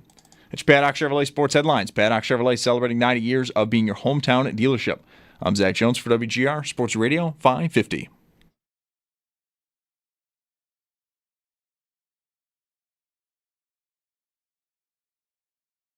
To me, it's really just like you have the best quarterback in football, and he's getting paid a lot of money. He's getting paid as though like he has to be Superman. But you know what? He is Superman. I wouldn't worry too much about the need to have a wide receiver one. I think it certainly helps. I mean, Josh Allen won MVP last year without Stephon Diggs, without a wide receiver one, and his supporting cast is only better this year. Scott Barrett on with us just before. Miss anything on WGR? Check it out on the Odyssey app, AUDACY, including our chat with Scott. Golf is on in here again. I had a thought this morning about playing golf. Is this this is not good? I'm not sure it's unhealthy. I don't play very much anymore and haven't for many years, but I used to play all the time and took it like kind of how you are now. Took it very seriously. How I shot was important to me, and now it is completely 0% important to me. I just want to enjoy it and not, throw up, basically. But when I cared about my golf game, even then, even when I was at my best, I would have to admit that I'm hitting a second shot from the fairway or wherever, just basic whatever, approach shot. Yeah. The closer I would get it to the hole, the more likely my first thought would be, I could miss that. Yeah. Yep. I think, watching the Open, it's obviously, it cannot be that way for these guys. Like, I would say 0% of these guys would think like that, hopefully. But like a good golfer, especially on a course like this where it's super hard, you get an approach shot, you have like a 15-foot birdie putt, maybe like I might say like that's about the limit. Say about a 15-foot birdie putt, you're thinking might be, I can make that. Like that. Right. That's a green light. I'm going to take a run at that, and yeah, right. I'm back in it. Right. Whatever kind of. Most guys, I don't think. I know exactly where you're going, and I am like, go ahead. Most guys, I don't think are thinking about like the score, the overall. You start trying to stay. That's what they would tell you. Trying to stay like shot by shot. But you get it up there on the green. You're 15 feet away or less. You're like, all right, here we go. And a good golfer, I can make that putt. A bad golfer, I can miss that putt. The closer I would get. Right. Yeah. When I'm waiting to say 15 feet, I'm like, all right, I got a birdie putt. 6 feet, I'm like, oh, God. Right. If I miss this 6-footer for birdie, I'm a clown. That would look bad. Like, I'm just like, it's just such a great opportunity. Like, what am I doing? Luckily for me, I don't get a lot of balls to within 6 feet, at least not from the fairway. From my 150 yards out, does not happen that often. Mostly my experience is I if I'm lucky enough to get that ball on the green, which, might happen on average 4 out of 18 holes I play. I don't know, right? I'm walking and thinking, oh, and as I get closer, I thought that was a lot closer than that. I realized that was better than that. What am I doing here? Like I have that thought a lot, but I definitely the more reasonable it is, the closer it is, the more it turns completely the opposite way. It goes from an opportunity to an accident waiting to happen in my head as I'm walking up to the green. If I feel like a ball is really tight, I'll think, I hope they'll just give me that. Right. I hope I'm close enough where I don't have to actually putt it. I don't putt well at all anymore. I am, on that, I will for birdies, for par. If there's a lag putt and it's it's gimme distance and the people I'm with say you're good, I'll take it. Almost no matter how close it is, if it's for birdie, I need to make the putt. Yeah, like for me, because it's just not such a regular occurrence. Like if I were good enough where I got a birdie every round, say, or multiple ones, then it would be a little more ordinary. But it still feels to me like a special occasion if I'm going to have a birdie putt. So even if it's 3 feet, I'm going up there and I'm putting that in. Yeah. And I have missed them, so I've cost myself on the scorecard when my group would have let me have it. But I feel like I want to make that putt, like I haven't done, I need to hear the sound of the ball in the hole. And I got a birdie. Well, the sound of the ball, you would feel like you have to make it for it to count. Right. And I get that. Gimmies, of course, are not in the rules. Right. Unless you're playing match play, like a real match, then they're in the rules. Right. But in a real match, you don't get to choose. You can putt it if you want, but if your opponent gives you the putt, that's binding. That's it. Right. You can't deny you can't refuse it, basically, in a real match. Like, pick it up. That means it's good. We're done here. That's the end of it. Yeah. But I see a lot of good shots in this U.S. Open and think to myself, I could totally miss that. Oh, yeah. Even on greens that aren't as hard as these, I could easily, miss. I had the good fortune of playing week before last at Lancaster Country Club, and I don't know. I asked Brian about this. I think on Wednesday or yesterday, I don't remember which day. He was talking about the stent reading for these greens, which is 14 plus or something, and I said, "What would it be at a place like that?" And he didn't have exact numbers for me, but watching Justin Thomas today. I don't know if you saw his wreckage. Early today, one of the first highlights I saw was Thomas. He had they didn't show at least the clip that I saw cut up on social media didn't show the birdie putt, but I read that he had a 22-foot birdie putt and left it where he left it. I don't know if he left it short or long or whatever, but he had maybe 5 or 6 feet or even less coming back for the par. Missed it, it lipped out and went about as far away the other way, and then he missed that putt, and he ended up he 4-putted for double, and that I didn't get it. I don't think I don't remember now. I don't know. I 4-putted one hole at Lancaster, and I felt good seeing Justin Thomas have that because I felt like an idiot, and it wasn't even I knew what the greens were. It was the 12th hole we played or something, and I knew they were really fast, and I still just botched it so badly that I 4-putted. I was like, come on, what am I doing here? But the pros are doing it. That's how hard this place is. I think I heard that the course designer more than 100 years ago said, I think it was the second hole they were talking about, if you set the ball down at the top of the green, the back of the green on the second hole, and it doesn't roll off the front, the grass is too long. We wanted to have the ball roll all the way through from back to front on the second green, or else we needed to make it the green faster. So that's some illustration of what they're dealing with. Yeah. 803-0550 to call us. Here's Rick with us. Hi, Rick. Hey, thanks for taking my call, guys. You're welcome. Thanks for calling us. So, a couple different things. First thing, James Cook. Now, what do you guys think of if they don't pay him, what the other running backs in the room are going to think? No matter what we do, we ain't going to get our money from this team. How could that, maybe affect the whole group as a whole? And then, second thing, I heard you guys talking about Joshua Palmer and how good you guys think he's going to be. But Herbert was no slouch, right? And he was a number 3 receiver on that team. I get that. But when Mike Williams and Keenan Allen went down, he really didn't do much. So I just want to see what you guys think. When did you hear us talking up Josh Palmer?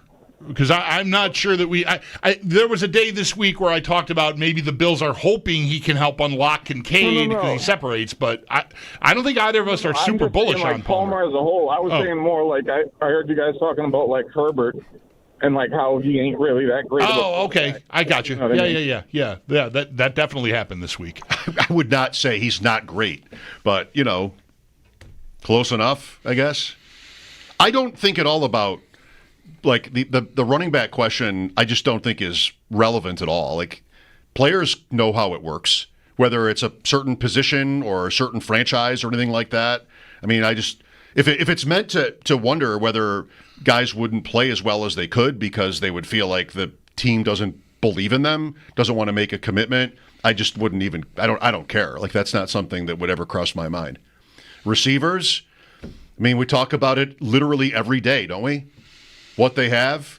I think Palmer's okay. I accept Palmer as a certain fit, the kind of player he is said to be and what they lacked. Separation, down the field, okay. I think he makes sense for what they didn't have. But I don't know what the ceiling is. I mean, I don't think it's a guy where you get, big weeks, maybe a couple over the course of the season, but I doubt it's big touchdowns. I doubt it's, 100 targets, Palmer. Yeah. So I think he made sense, but he's the one, because when Brandon Beane flipped out about his wide receiver commitment being scrutinized, And, carrying forth a few days later when he talked to Tyler Dunn, he almost sounds like he's pounding the table. What do you mean? I signed Joshua Palmer. Right. And okay, we know. The people who are criticizing you for what you haven't done at that position, no. They've already processed that you've signed Joshua Palmer. You just think it's a bigger deal than we do. Right. Yeah, that's definitely how that came off to me. I've said all along, Palmer, sure, it's a commitment, but it's very middle class receiver contract. They went and got some kingpin guy. The kingpin guys cost you twice what they paid for Palmer. So to hold that up as that kind of an example, just didn't really fit to me. As proof of look, I did this thing. Okay, we'll see how it shakes out. I was maybe harder on Herbert than you wanted to be or are. Because what I was talking about with him, and it really was not any kind of a reflection on Palmer. I wasn't thinking about Herbert in a context of why didn't Palmer perform better with the Chargers. It was mostly just sort of course correcting on where he rates in the league. I think I hurried him to the elite tier. And he's definitely not there. He's good. He's better than average. But I don't think I'm done waiting for him to graduate to the next level. I guess it could still happen. But with the coordinator he's got and the style of game that the Chargers seem to want to play, I don't know that we'll ever really see it. That doesn't mean they won't win and he won't get some credit for it. But I don't know. I'm just not nuts about him as, I thought he'd get to Mahomes, Allen, Burrow, Jackson, Herbert, and that to me is way off. Well, I don't know. He's still pretty young, and his coach is a winner who will want to do it using him not as necessarily the focal point of their offense. So if they play more conservatively and win a lot of games, he might seem great. I don't know. What my frustration so far with Justin Herbert has been more pre-Harbaugh, that it just seemed at times when they needed him to push, he didn't want to. And instead threw short, and he didn't want to let it out. And that's just, one person's opinion. I think he's good, but like with any quarterback, they need to win more for him to probably earn a better reputation than that. We'll take a break. Brian Koziel coming up at 5:30. Thanks for the call, Rick. Mike Schopp and the Bulldog, WGR.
we will be talking to Brian Koziol about the Open next hour.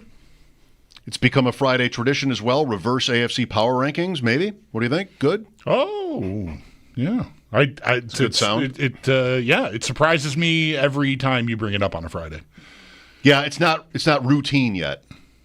Sneaky Joe was just texting me about Max Scherzer pitching for the Bisons tonight. Very cool. So far, so good with the weather. And he is looking up. There's another one. Okay, good. He's looking up Cy Young Award winners to have ever pitched for the Bisons. And I'm trying to brainstorm with him here. He's got 5. Scherzer would be at least the 6th. This is, of course, something where you could just ask the Bisons. They should be able to tell you in 5 seconds. What fun is that? Right? Like, if you get the news that Scherzer's pitching for the Bisons, like the first thing you're doing is looking up like kind of where he stacks on a list of all the pitchers who've ever pitched for the Bisons, the accomplishments of his career. Multi-time Cy Young Award winner. But we've got 5. The Cleveland years. How those guys kind of almost all of them came through Buffalo 20 years ago. Yeah. En route to the big club in Cleveland. Sabathia, Cliff Lee. Thank you. I'm over here like Bartolo Colon is the only one I can remember, and I don't think he won the Cy Young. He absolutely did. So he's one of them too. Wow. It's Colon, all right. Sabathia, and Lee from the Cleveland years. R.A. Dickey. All right. I think would have pitched here when the Bisons were tied to the Mets. Mm-hmm. That's right. And I don't know. He might have pitched a lot in the minor leagues. I don't know. Like that was just sort of a shocking late career resurgence or just surgence. Right. It was a surgence. I don't know if there was a re. And Fergie Jenkins, Joe just found, who pitched for the Bisons in 1962. I don't know much about the Bisons in those years. Like, my first baseball game was at War Memorial Stadium to see the Bisons in probably 78, 79, and they were just back. The Bisons had been non-existent for a number of years before that, but they were a Pirates affiliate in the Eastern League. Remember seeing Luis Salazar and Tony Pena. Tony Pena with that cool... He was the first catcher I remember doing that having a different stance, the squatting, like one knee down, right leg or left leg out. Behind the plate. Behind the plate, yes. Yeah, as the catcher. Yeah, he had a very unique, and I don't know if that he originated that or if he's credited with originating it, but it was the first time I saw someone doing that. Santiago, maybe? I think Pena's before him. Is he? Yeah, I'm pretty sure. He's older, that's right. Okay, good. Imagine a batter with his knee down. No, is that what you thought? Yeah, that would be weird. Yeah, like a batting stance. I needed to clarify. I was talking about when he's actually playing his position. Yeah. Fergie Jenkins apparently pitched 1 game for the Bisons in 1962. Joe says Joe's doing or 2. So let's just leave it for a minute. And he pitched for the Bisons. That's all. He was 1-1 with the Bisons. Yeah. Warren Spahn pitched at. I almost said Warren Sharp. Warren Spahn pitched at South Park, but not ever for the Bisons. Right. So. He won the Cy Young Award. The Cy Young Award only goes back to like the 50s. So you don't have to go all the way back to, Connie Mack's years. Right. To see. When they were playing baseball with bars of soap wrapped up in socks. And they traded gloves with the left fielders traded gloves. That could have been good yesterday. We were talking about things from the old days of sports that you can't believe are real. Right. How, you leave your glove in the field. Leaving the glove out there, and the guy from the other team playing your same position would just pick it up. It wasn't just they left it there, and the other guy had his own glove. No, they would share a glove. I think. All right. Is what would happen. Gloves were so scarce. I guess so. Hard to come by a glove.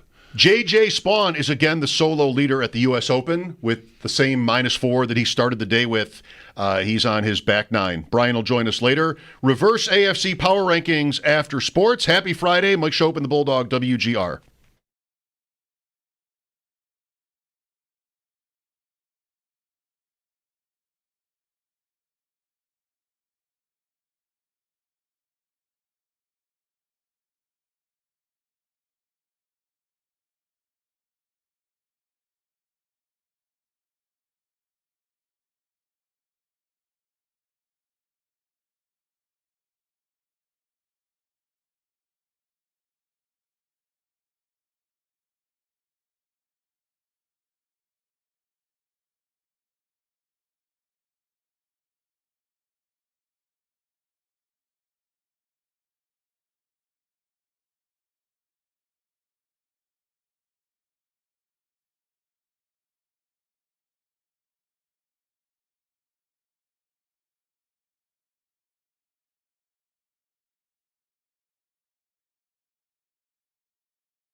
JJ Spawn, again the lone leader as we are into round 2 of the U.S. Open. Spawn sits at 4 under par. Brian Kozel is going to join the show in just about a half hour at 5:30 for more on today. And then stay tuned tomorrow morning, a special 2-hour tee to green from 7 a.m. to 9 a.m. live from Pendleton Creek Golf Club. For the Bills, they are on to their summer break, but today they did announce rookies Maxwell Harrison and Deion Walker have signed their rookie deals, and that just leaves TJ Sanders as the lone rookie to sign his contract. Game 4 of the NBA Finals tonight. The Pacers host OKC. Indiana does lead that series 2-1. Game time is at 8:30, while Game 5 of the Stanley Cup Final will be tomorrow at 8. Edmonton and Florida tied at 2 games apiece. The series moves back to Edmonton tomorrow. And the Bisons, they are at home against Columbus at 6:35. 3-time Cy Young Award winner Max Scherzer gets the start tonight as he is in Buffalo for a rehab assignment. That game can be heard on our sister station, the Bet 1520. That's your Paddock Chevrolet Sports Update. Paddock Chevrolet celebrating 90 years of being your hometown dealership. I'm Zach Jones for WGR Sports Radio 550.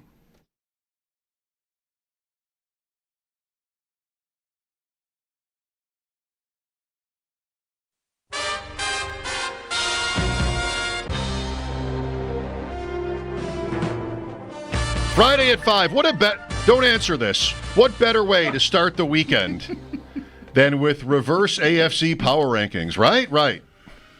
We all agree. You gave instructions. I do like it on a Friday. In the summer, I like it on a Friday. Tuesday, Monday Night Football is over. Dust has settled. Mm-hmm. Fridays during the season are about the week ahead. This is more of a look back.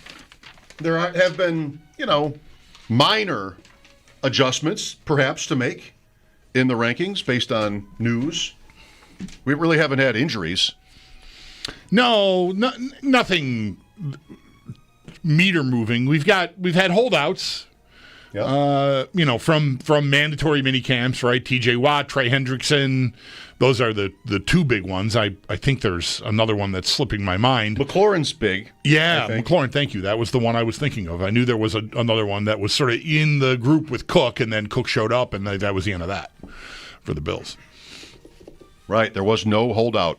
Reverse AFC Power Rankings powered by Empire Electric, your residential neighborhood electrician. Visit EmpireElectricians.com. We're going to leave Sneaky Joe's continued efforts to look up Cy Young Award winners that have pitched for Buffalo to the side for now. We're still at 5.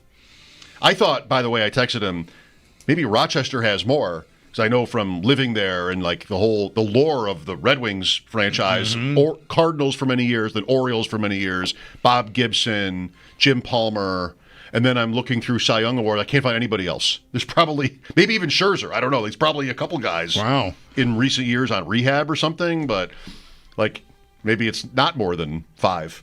Jenkins was, when he was 19, 2 games. I said I was going to leave it to the side. I love it, though. All right. Who's the Oriole pitcher that was really good for them and then went to the Yankees? Messina? Yeah. Did he win it when he was in Baltimore? Would he have been with Rochester and maybe on the way up in Rochester and then won the Cy Young? Did he ever win the Cy Young? I don't think so. Okay. Who else am I thinking of? Also Kurt Schilling, but right. I don't know that he won either. Mike Boddicker? Just thinking of Orioles. That could have come through win. Rochester. Yeah, I would guess they all did. Yeah. Those 3 guys. Yeah. But I don't think any of them ever won a Cy Young Award. Messina's problem was Pedro, I think. Right. Maybe. Kurt Schilling did not win a Cy Young. I don't think either did. All right. I'm pretty sure Boddicker didn't, but he had a few good years. Yeah. Let's leave that over here. Reverse AFC Power Rankings. I love how we're leaving it over there. I don't want. I'm in love with it. But we're doing this. That's not sponsored. You read the sponsor already. We're in. The music's playing and everything. We don't have to do it? We want to do it. No. All right. 16. Which AFC team, is maybe the worst? I'll just to be a little bit different, I'll say Tennessee this time at 16.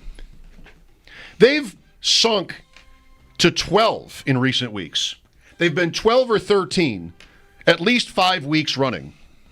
This is a team that had the first overall pick kind of a no-name coach who's probably only an NFL head coach because his dad was, Brian Callahan. Really just not a lot going on there. I think the whole bet on Tennessee is that Cam Ward is good, but we don't know that yet. It wasn't exactly like he was an undeniable prospect. Tennessee, 16. Go do something. I accept on behalf of the Titans organization and their horrible Legend of Zelda uniforms, I accept their nomination as 16 here, mostly because I've been thinking about the Browns, who I think have occupied this spot a few weeks running, if I'm not mistaken. 3 of the last 4. 3 last 4. There was a week where I penalized Pittsburgh because they were holding out hope for Aaron Rodgers, and they got Aaron Rodgers, and I wanted to at least elevate him a little because I do think he will help them a little, and they're no longer leaving the light on. He's just there living with them now. So, okay.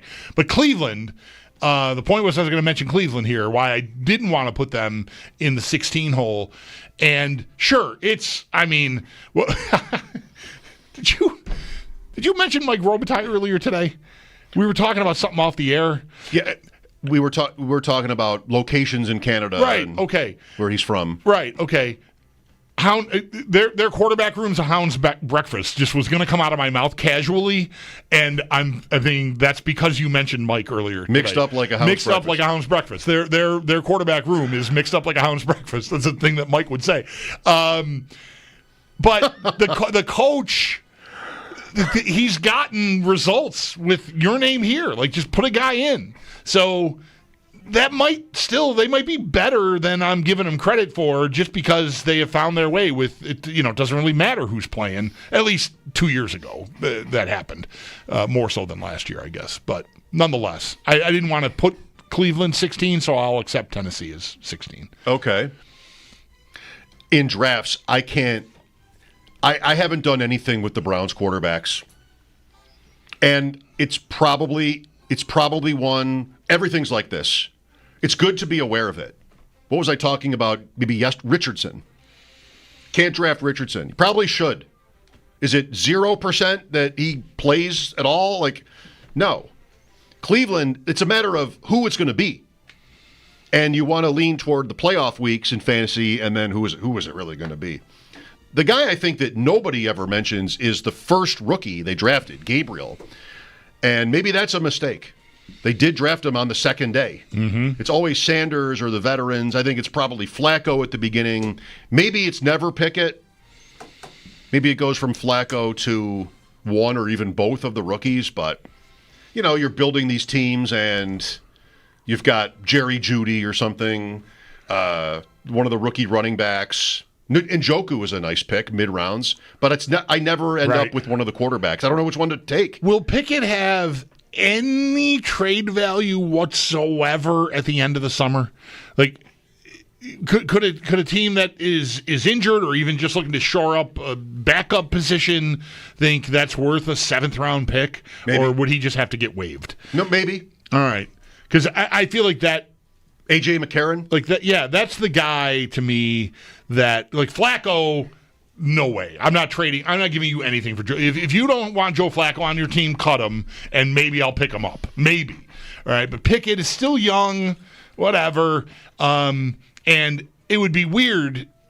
First of all, unheard of to carry 4, so it's not going to happen. Flacco qualifies the veteran, the veteran presence that you've got that, and then the 2 kids, it'd be weird to do anything with either of the kids. I agree with that. Neither of the kids are going to get through waivers unclaimed to get to your practice squad, I would think. So they're on the team, so somebody's going to have to go. So my choice would be Pickett. I think that's right. I think we talked this through a month ago, and I felt that way. As soon as they drafted the 2 guys, Pickett's got to be the odd man out there. And in part because he might have some value that you could get something for him as opposed to just releasing Flacco. Mm-hmm. And if I'm the Browns, if I'm Stefanski, I'm probably still at least a little bit seduced by what Flacco did for me 2 years ago. Yep. So I'd want to take that for another spin and see how that goes. So, anyway. 15. Browns? Cleveland, yeah.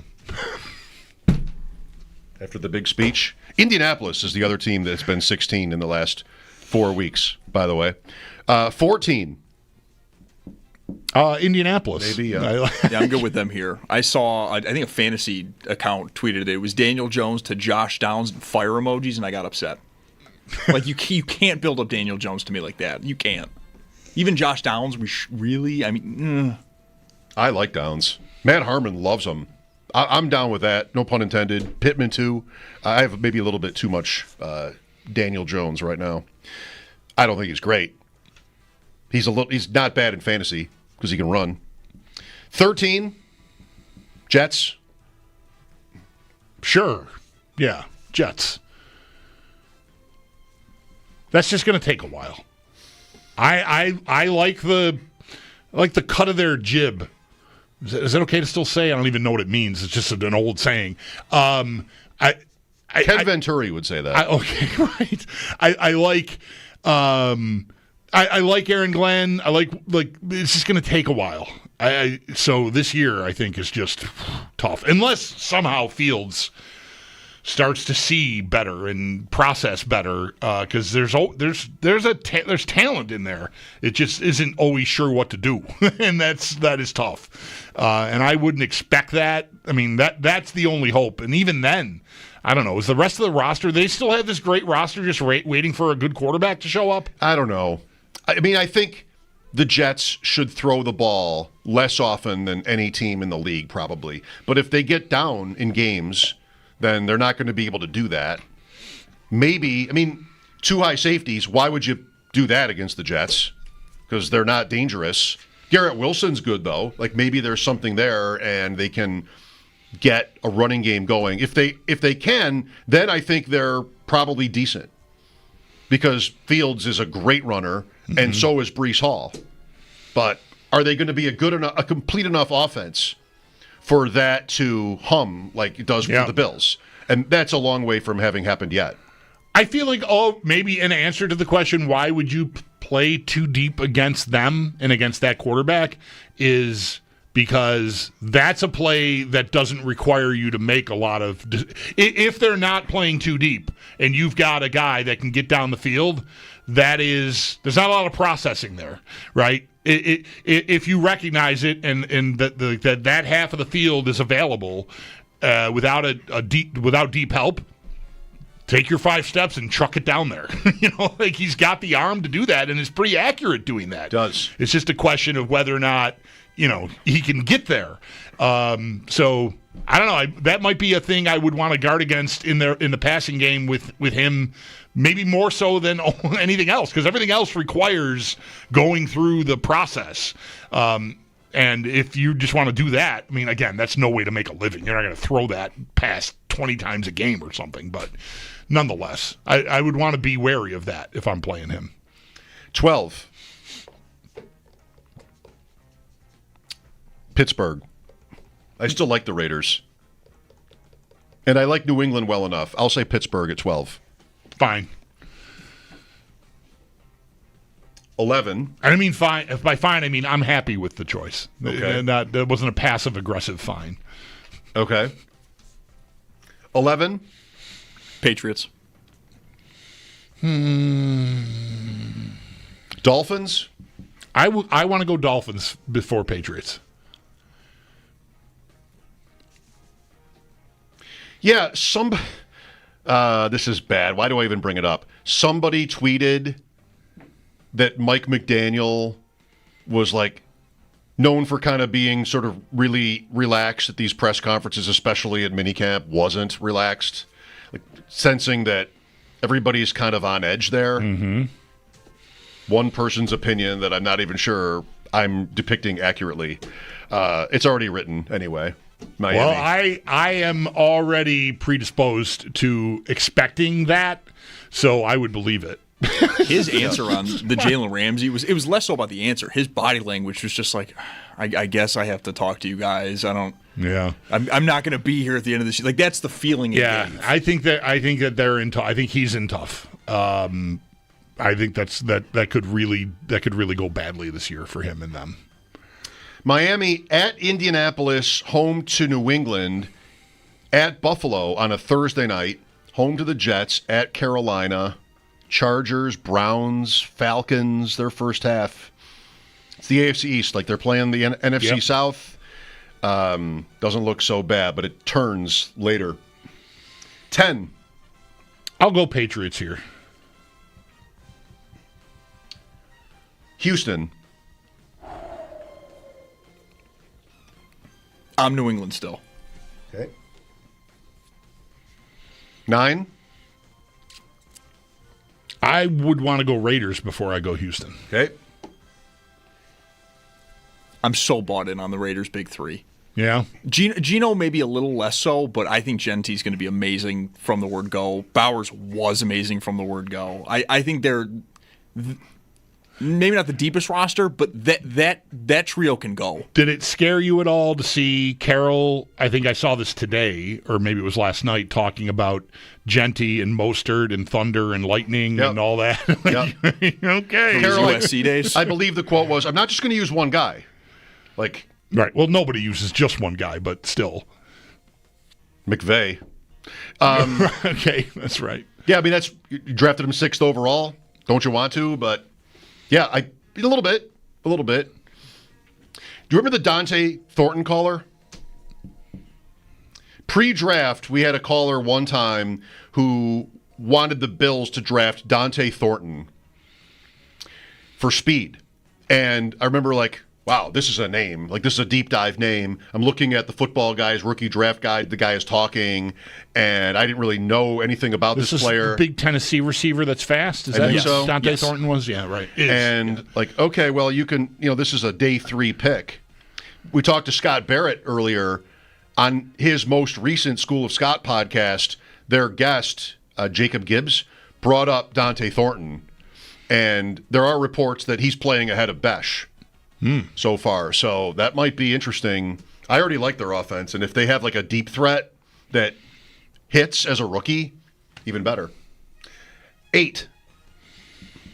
All right, Raiders. Sure, yeah. That's enough about the Raiders. When were they last good? Even like the car teams, there's a playoff team. Who cared? Not me. I haven't thought highly of the Raiders. 2002. Yeah, right. Since Gruden, I don't think I've had anything for them since then. And Gruden beats them in the Super Bowl. Yeah, that's right. That's isn't that Bill Callahan? Yes, their head coach, Brian's dad. Right. That's right. 2 Callahan family tree mentions in one reverse AFC power ranking segment. That's a record. At least ties the record. Achievement level unlocked. 7. Jacksonville. Gotta be. They're skating through these reverse AFC power rankings. They are. 6. I'll go Cincinnati today. Wait, did we put Houston in yet? Yes, they were 9. Okay. Then I'll go Cincinnati today. Right? I'm all for Cincinnati here. Wow. All right. I was going to say Chargers, but all right. Come on.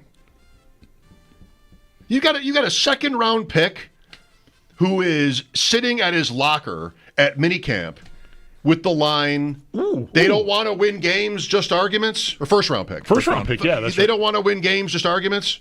Like, in minicamp? And then he leaves? So good. Yeah. All right, yep. There is a second-round pick thing that is going on, too. That's why you maybe conflated those two things. Like, he's got this issue with some sort of, I don't even know what it is, offset language or whatever it is, that the Bengals want this thing that some other first-round picks have had in there. But anyway, so they're at loggerheads there. The first 2 second-round picks, I don't remember who the guys were now, got fully guaranteed contracts. One is Judkins. Okay, and Browns. The other 30 teams are all just sort of like going, whoa! And the Bills guy is in that group. He's the only unsigned draft pick they have, TJ Sanders, the defensive tackle out of South Carolina. So anyway, all right, just to fill that out. Where are we? 5. I'm going to go Chargers. I'll go Chargers here. 4.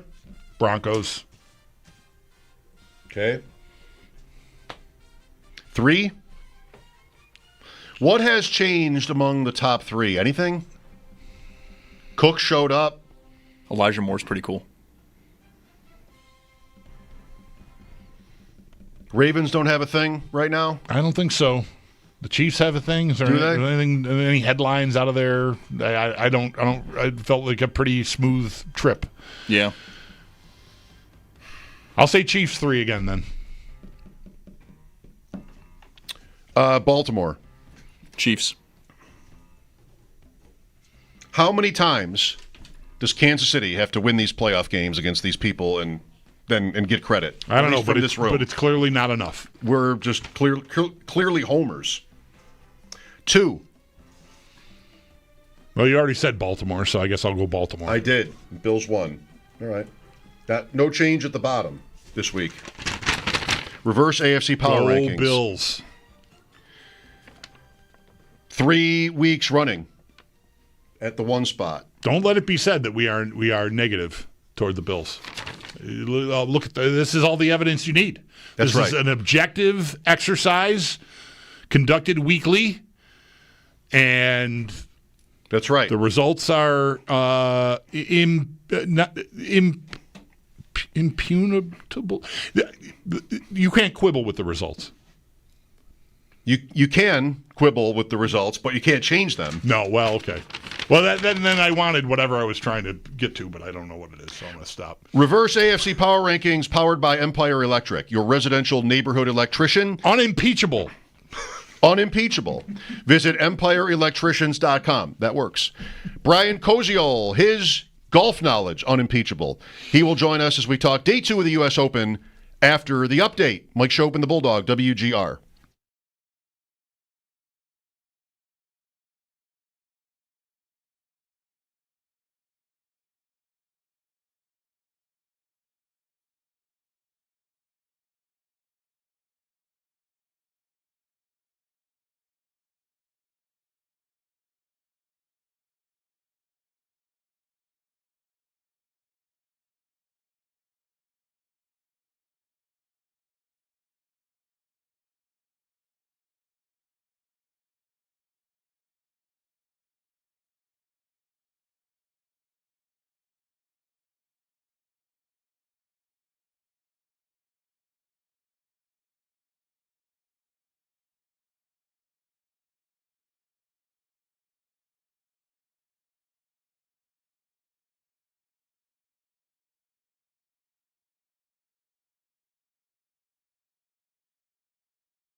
Round 2 of the U.S. Open, well and truly underway over at Oakmont. J.J. Spawn still in the lead at 4 under. Brian Koziel going to join the show next to talk more on day 2. And then for more, do stay tuned, as tomorrow morning, a special 2-hour tee to green from 7 a.m. to 9 a.m. live from Pendleton Creek Golf Club. The Bills had some news today as they head onto their summer break. Maxwell Harrison and Deion Walker both have signed their rookie deals, and now that leaves just TJ Sanders as the lone rookie to sign his contract.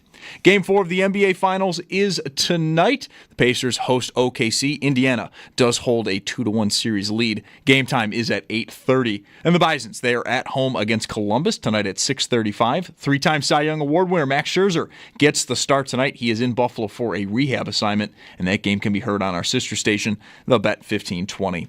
That's your Paddock Chevrolet Sports headlines. Paddock Chevrolet celebrating 90 years of being your hometown dealership. I'm Zach Jones for WGR Sports Radio 550.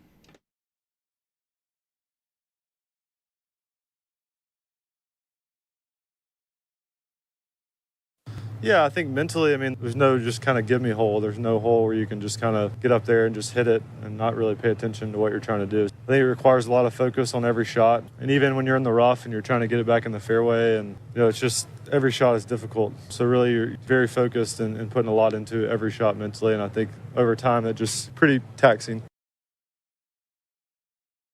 Sam Burns. Is it Burns or bust for Brian? We'll talk to Brian Koziel in a minute about his picks in the U.S. Open.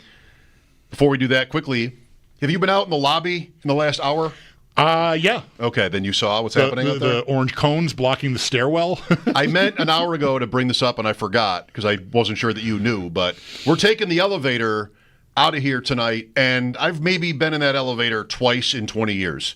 My kids used to like to ride in the elevator, so when I'd have my son or daughter here when they were really little, they like to push the buttons and Otherwise, I've never taken the elevator. I have never set foot in that elevator one time. You're about to, unless I'm forgetting a time where I helped promotions load stuff or something for something. But I don't think I've ever been in that elevator one time. History will be made. Yeah. Soon enough. Brian Koziel with us, Tee to Green tomorrow morning. Brian, have you been in the work elevator? I don't know. I'm going to say no. I don't think so. It's only one floor. I just don't. I understand floor. Some people need it, but yeah. It's also a inviting set of stairs up to. Oh, the so true. Floor, so right? true. It's not like you're going into this closed, enclosed door or right. I said stairwell. It's not really a stairwell. It's a stairway. Not. Yeah. It's a circular staircase. It's like you're coming down on the Titanic stairs. Really, there. It's Yes. You've got the media there to greet you at the bottom. They're all there to take your picture. It's a grand staircase, I think. DiCaprio at the top of the steps holding up a glass of champagne. To the ball, the captain's ball. Everyone's of course. That's right. You paint a heck of a picture here, Brian. Really. Brian, do you have trivia for us? Well, I thought this might be the last day that we ever talk about Phil Mickelson at the U.S. Open. So I thought. I'm giving you a gettable U.S. Open Phil Mickelson trivia, if you want it, that I think you guys could probably get in about a minute. Okay. Here. Sure. All right, Zach, you got music for us here? Or no? I should have asked you ahead of time. He'll pull something up. All right, here we go. All right, so Mickelson's exemption, as we mentioned a couple of days ago, his exemption for playing the U.S. Opens runs out. He's had the record 6 runner-ups in U.S. Opens. That's the most ever without winning. I'm asking for the 6 players that beat him in those 6 U.S. Opens. All right. I have years if you feel like you need it, but I thought maybe you could do this without the years. Can I just get in first because I feel like Mike is going to have a way better chance of getting the people other than Payne Stewart. Okay. Payne Stewart, 1999 at Pinehurst, was the first of his 6 runner-ups. We had Ogilvy come up. That's 06 at Winged Foot? At Winged Foot, very good. That was the 4th of his 6. Yes, Ogilvy 06 at Winged Foot, very good. 2 for 2. Tiger, Beth Page, I don't know. Correct. Beth Page, 2002. Excellent, 3 for 3. Goosen at Shinnecock? Yep, we mentioned that yesterday with the crazy green. 04? 2004 You were Shinnecock. there? Yes. 2 left, and they're the most recent 2. Yeah, they have to be. Michael and Campbell. No. Good guess. Campbell actually beat Woods in that one. Woods was second. I'll give you one clue. It's a repeat venue of one you've mentioned already, if that helps. Cabrera? Nope. Cabrera was Oakmont, 07. He beat Tiger. Tiger finished second there. It's not a playoff, right? None of these are a playoff. None of these are playoffs, no. I'll give you a clue. Okay. 2009, and that's the repeat venue at Bethpage. Ooh. I'm sorry, this has become very much a solo show for you here because I just don't have these. Oh, I don't know. I don't know. Lucas Glover. That was the tough one, I thought. And then 2013, the most recent one, that was at Marion.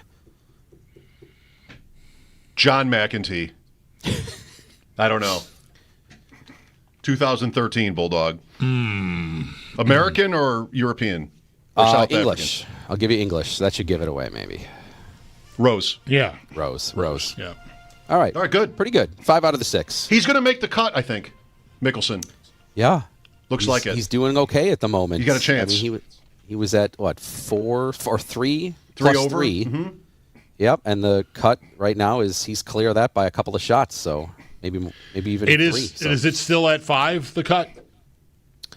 Let's see. I haven't looked in a little while here. 5 makes it as 7. of this moment, yes. Right now, 7 makes it. Wow, okay. 7 makes I'm it. watching Wow, okay. DeChambeau Oh, yeah, here, projected cut 7. Top 70 in on ties. the 14th hole, and he's at 6 over right now. So he's clear, although he's in a bunker behind the green, but nonetheless. Brian, Sam Burns is on your team. That looks like a nice pick. -3, tied for the lead. Spawn just bogeyed with 3 holes left, also 3 under. It's not. How would you say it? How do you think about this? Is it Burns or bust? Henley is tied for 10th, 5 back. Scheffler is kind of bombed here this week, but he's probably still alive. How do you look at it? Yeah, I mean, Burns right now, I mean, thank God I took him. I tried to pick 3 guys at least out of. Have we had a winner in the double up category yet? I don't think we have. Never, no. So I was like determined. I'm like, I'm going to get somebody there. And, you know, Burns just happened to be one of the 3. I just picked him because he's number 1 in putting in like every category. So, and he putted amazing today. You nailed that. Yeah, Brian, Yeah. I didn't have the Peacock coverage. I was watching a USGA stream that just had a couple of groups that I was watching in and out. But when the coverage began on Channel 2 and I got to it, one of the first things I saw was him standing over his putt on the last. And as it's rolling toward the hole, the commentator said, like, he would gladly take a 5 here. Yeah, he's had such a good day and a bogey here. There's no shame in that. And he was like a 20-some footer and he drained it. Just a little bender. He's nails. Well, you nailed that, the putting.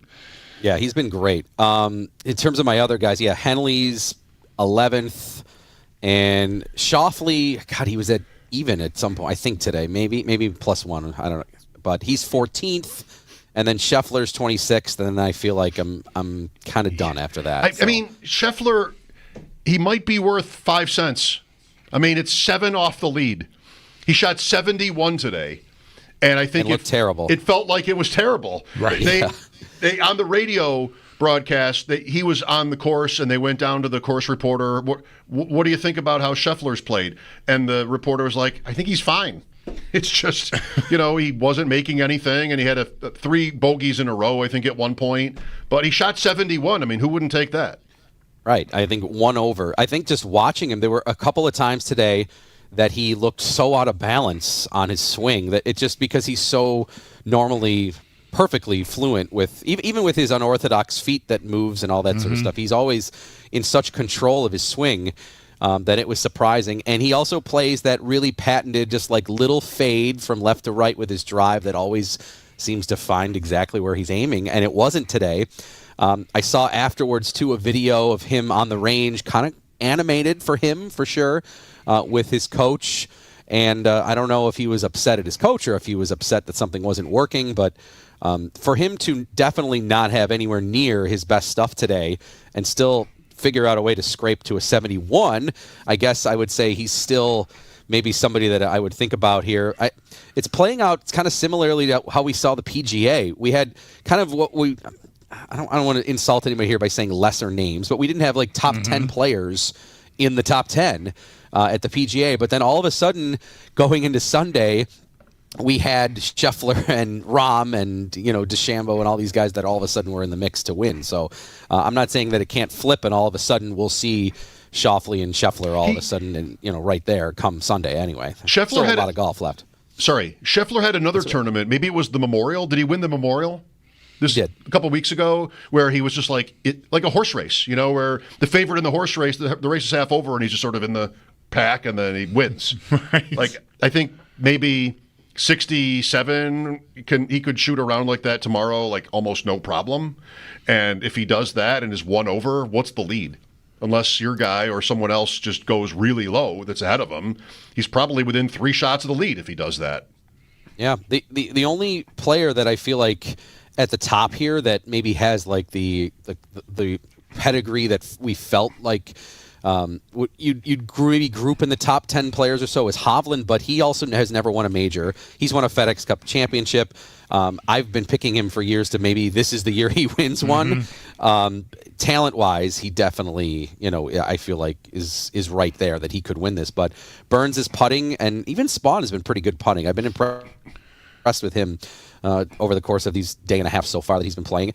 But Koepka's lurking, kind of went back a little to, again, Scheffler's 71, Koepka's 74. These feel like bad rounds when you're watching, but when you compare it to the 150 some players that are in the field, they're actually over, they're actually gaining ground. They just showed the leaderboard as they went to commercial here as we're talking, Brian. I think there's 5 players under par right now. Yeah, you're right. Like, that's it. I mean, so it's funny. Like, this started, I think we touched on this yesterday. When I turned it on yesterday morning, early, like 8 o'clock hour, and there's like guys under par, Rory's -2, whatever. Like, what? This is the U.S. Open. What's happening here? And Spawn got off to a fast start with Rory yesterday and kind of, he kept going and Rory faded. But it's sort of corrected itself. Do you know, I haven't really noticed here, there aren't any trees and I'm not watching flag sticks. Is it windier? Like, is that something that's affecting play today? Or is it just, the course is really set up hard no matter what the wind is doing? Yeah, I don't think the weather's that much of an issue. I know they thought thunderstorms are coming in, but I have not seen the flags like flapping around or them talking quite a bit about it, or even a lot of times as you're watching, you'll see the players, they pick up a few pieces of grass and toss it up just to see what the wind's doing. Like, I haven't really seen a lot of that, so it must not be too big of a factor today. Well, you mentioned Scheffler being kind of off his mark, just out of balance, but so many awkward stances. The rough is so hard. You got to swing so hard just to even get the ball out of there and advance it 60 yards back into the fairway. There was a shot earlier this afternoon while we were on the air here, DeChambeau in that sort of setting, like sort of the knee-high fescue type stuff, and he took a swing and his trail leg came out like it was. It was something you very rarely see a pro golfer lose their footing like that. But he was just so out of whack, just trying to get. And he advanced. He had a good shot out of that. I think up to the green, it might have rolled through, but it's just a really tough. There's just not a lot of even lies. Yeah, I'm super impressed just with collectively all of these players that are able to know exactly how the ball is going to come out of the rough. I mean, how can you really, really know like how much it's going to spin? Some of these are buried so much. As you said, also, too, your stance is going to be altered in some capacity. I know that they practice these shots, but, I mean, just to really, really know, okay, if I swing at this velocity, it's going to – these guys are calculating everything. I need to carry this 70 yards so it hits in the front of the green, and I can't hit it 90 because it's going to and the fact that they're swinging almost sometimes it looks like full capacity and the ball comes out and then does exactly that. It'll go 55 yards and it rolls up, and I'm just super impressed with how they're able to recover from trouble when you see their shots errantly go into a spot and you're like, oh my God, like how is he going to recover? And then somehow it's on the green and they've got back to being kind of in regulation where they need to be. It's really, really impressive what they're able to do to recover even when they do get themselves in trouble. Pendleton Creek tomorrow morning? Correct. 2 hours, 7 to 9. 190 off the tee over water on a par 3. Have fun. It is right off the jump. A challenging start, yes. If you are the trunk slammer golfer where you show up and just, all right, I'm walking to the first tee, maybe the most uncomfortable shot you could have to start. I'd rather have like a par 4 driver there, hitting like a 190 shot to start. I'm with water. you. Yeah, 190 shot for me would be like the 3 hybrid, and like that's a club I need to get to the range and start working on, because when I reach into my bag to pull it out, I feel like I haven't swung this in 3 weeks. So that would be a really tough one for me to start with. I would need to warm up. That was always a 4-iron, which is a shot I liked when I was playing. I was a member there, but it wasn't always a comfortable first hole. No, it's definitely not. I heard some term about Oakmont. They were saying like the first hole handshakes or something like that. Like it's not a handshake. That wasn't it. Some sort of term for like an easy first hole. When I played at River Oaks, I think of River Oaks like that. 2 is one of the best and toughest holes anywhere. 1, just downhill, short. Like welcome to your golf day. Right, get off to a good start. Yeah, and then you go to 2, and it's just sort of really narrow. But that's fine. All right, Brian, enjoy the weekend and the rest of the tournament. Thank you, and happy Father's Day to you both. No, and same to you, my dude. All right, thank you. Ludwig Oberg +8 with McIlroy still on the course. 7 is the cut, so they could still make it. When is A pronounced O? When is A pronounced O? When is A pronounced O? When Ludwig says so. 8 over 3 holes to play for Oberg. A-B-E-R-G. Was this some Fletch riffing? No, what was going on there? I don't know what the... Okay. I forget the guy's name, but it's that video I made you watch. From the Masters. Sure. Yeah. I'll attribute it properly when we come back. Yeah. Mike Schopp and the Bulldog here. This is WGR.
Only for two things. One, the Chris Vernon Show is the show where they had the guy has a hilarious, maybe every year does a, I think, really funny Masters bit. They're giant dancing stuffed animals and like the rap hype video for the Masters.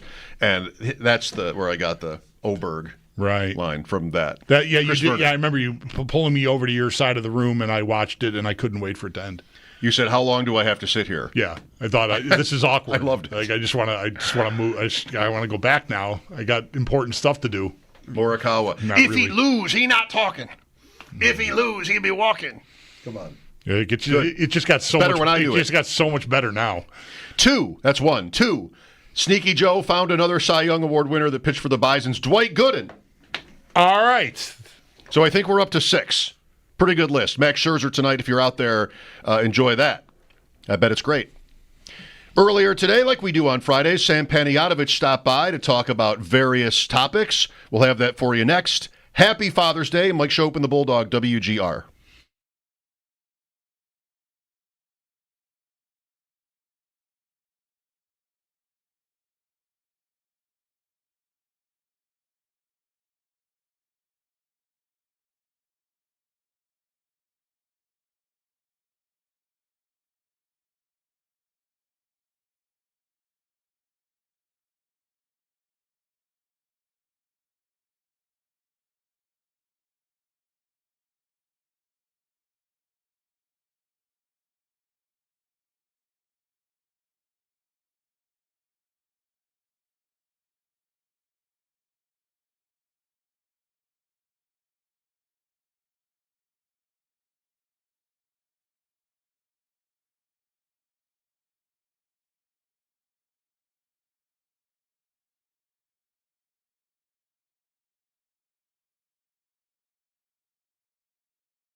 We've been living in sin so long, all the feels are gone.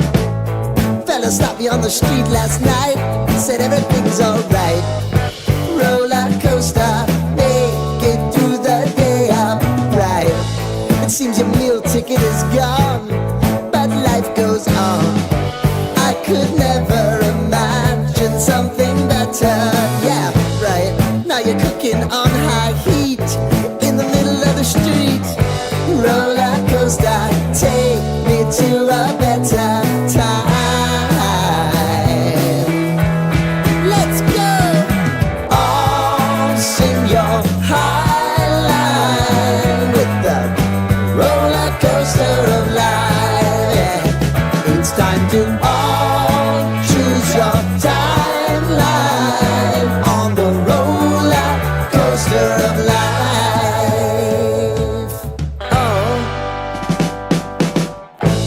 You seem to easily forget how to place your bet. When everyday life gets you down, you gotta steal the crown. Got to own it. Don't bitch and moan about it, please. God forbid you scrape your knees, and it's nothing to sneeze at. Oh, I've told you over and over again. You gotta get both hands around it and make your own plans. Roller coaster, it's taking over, it's about time.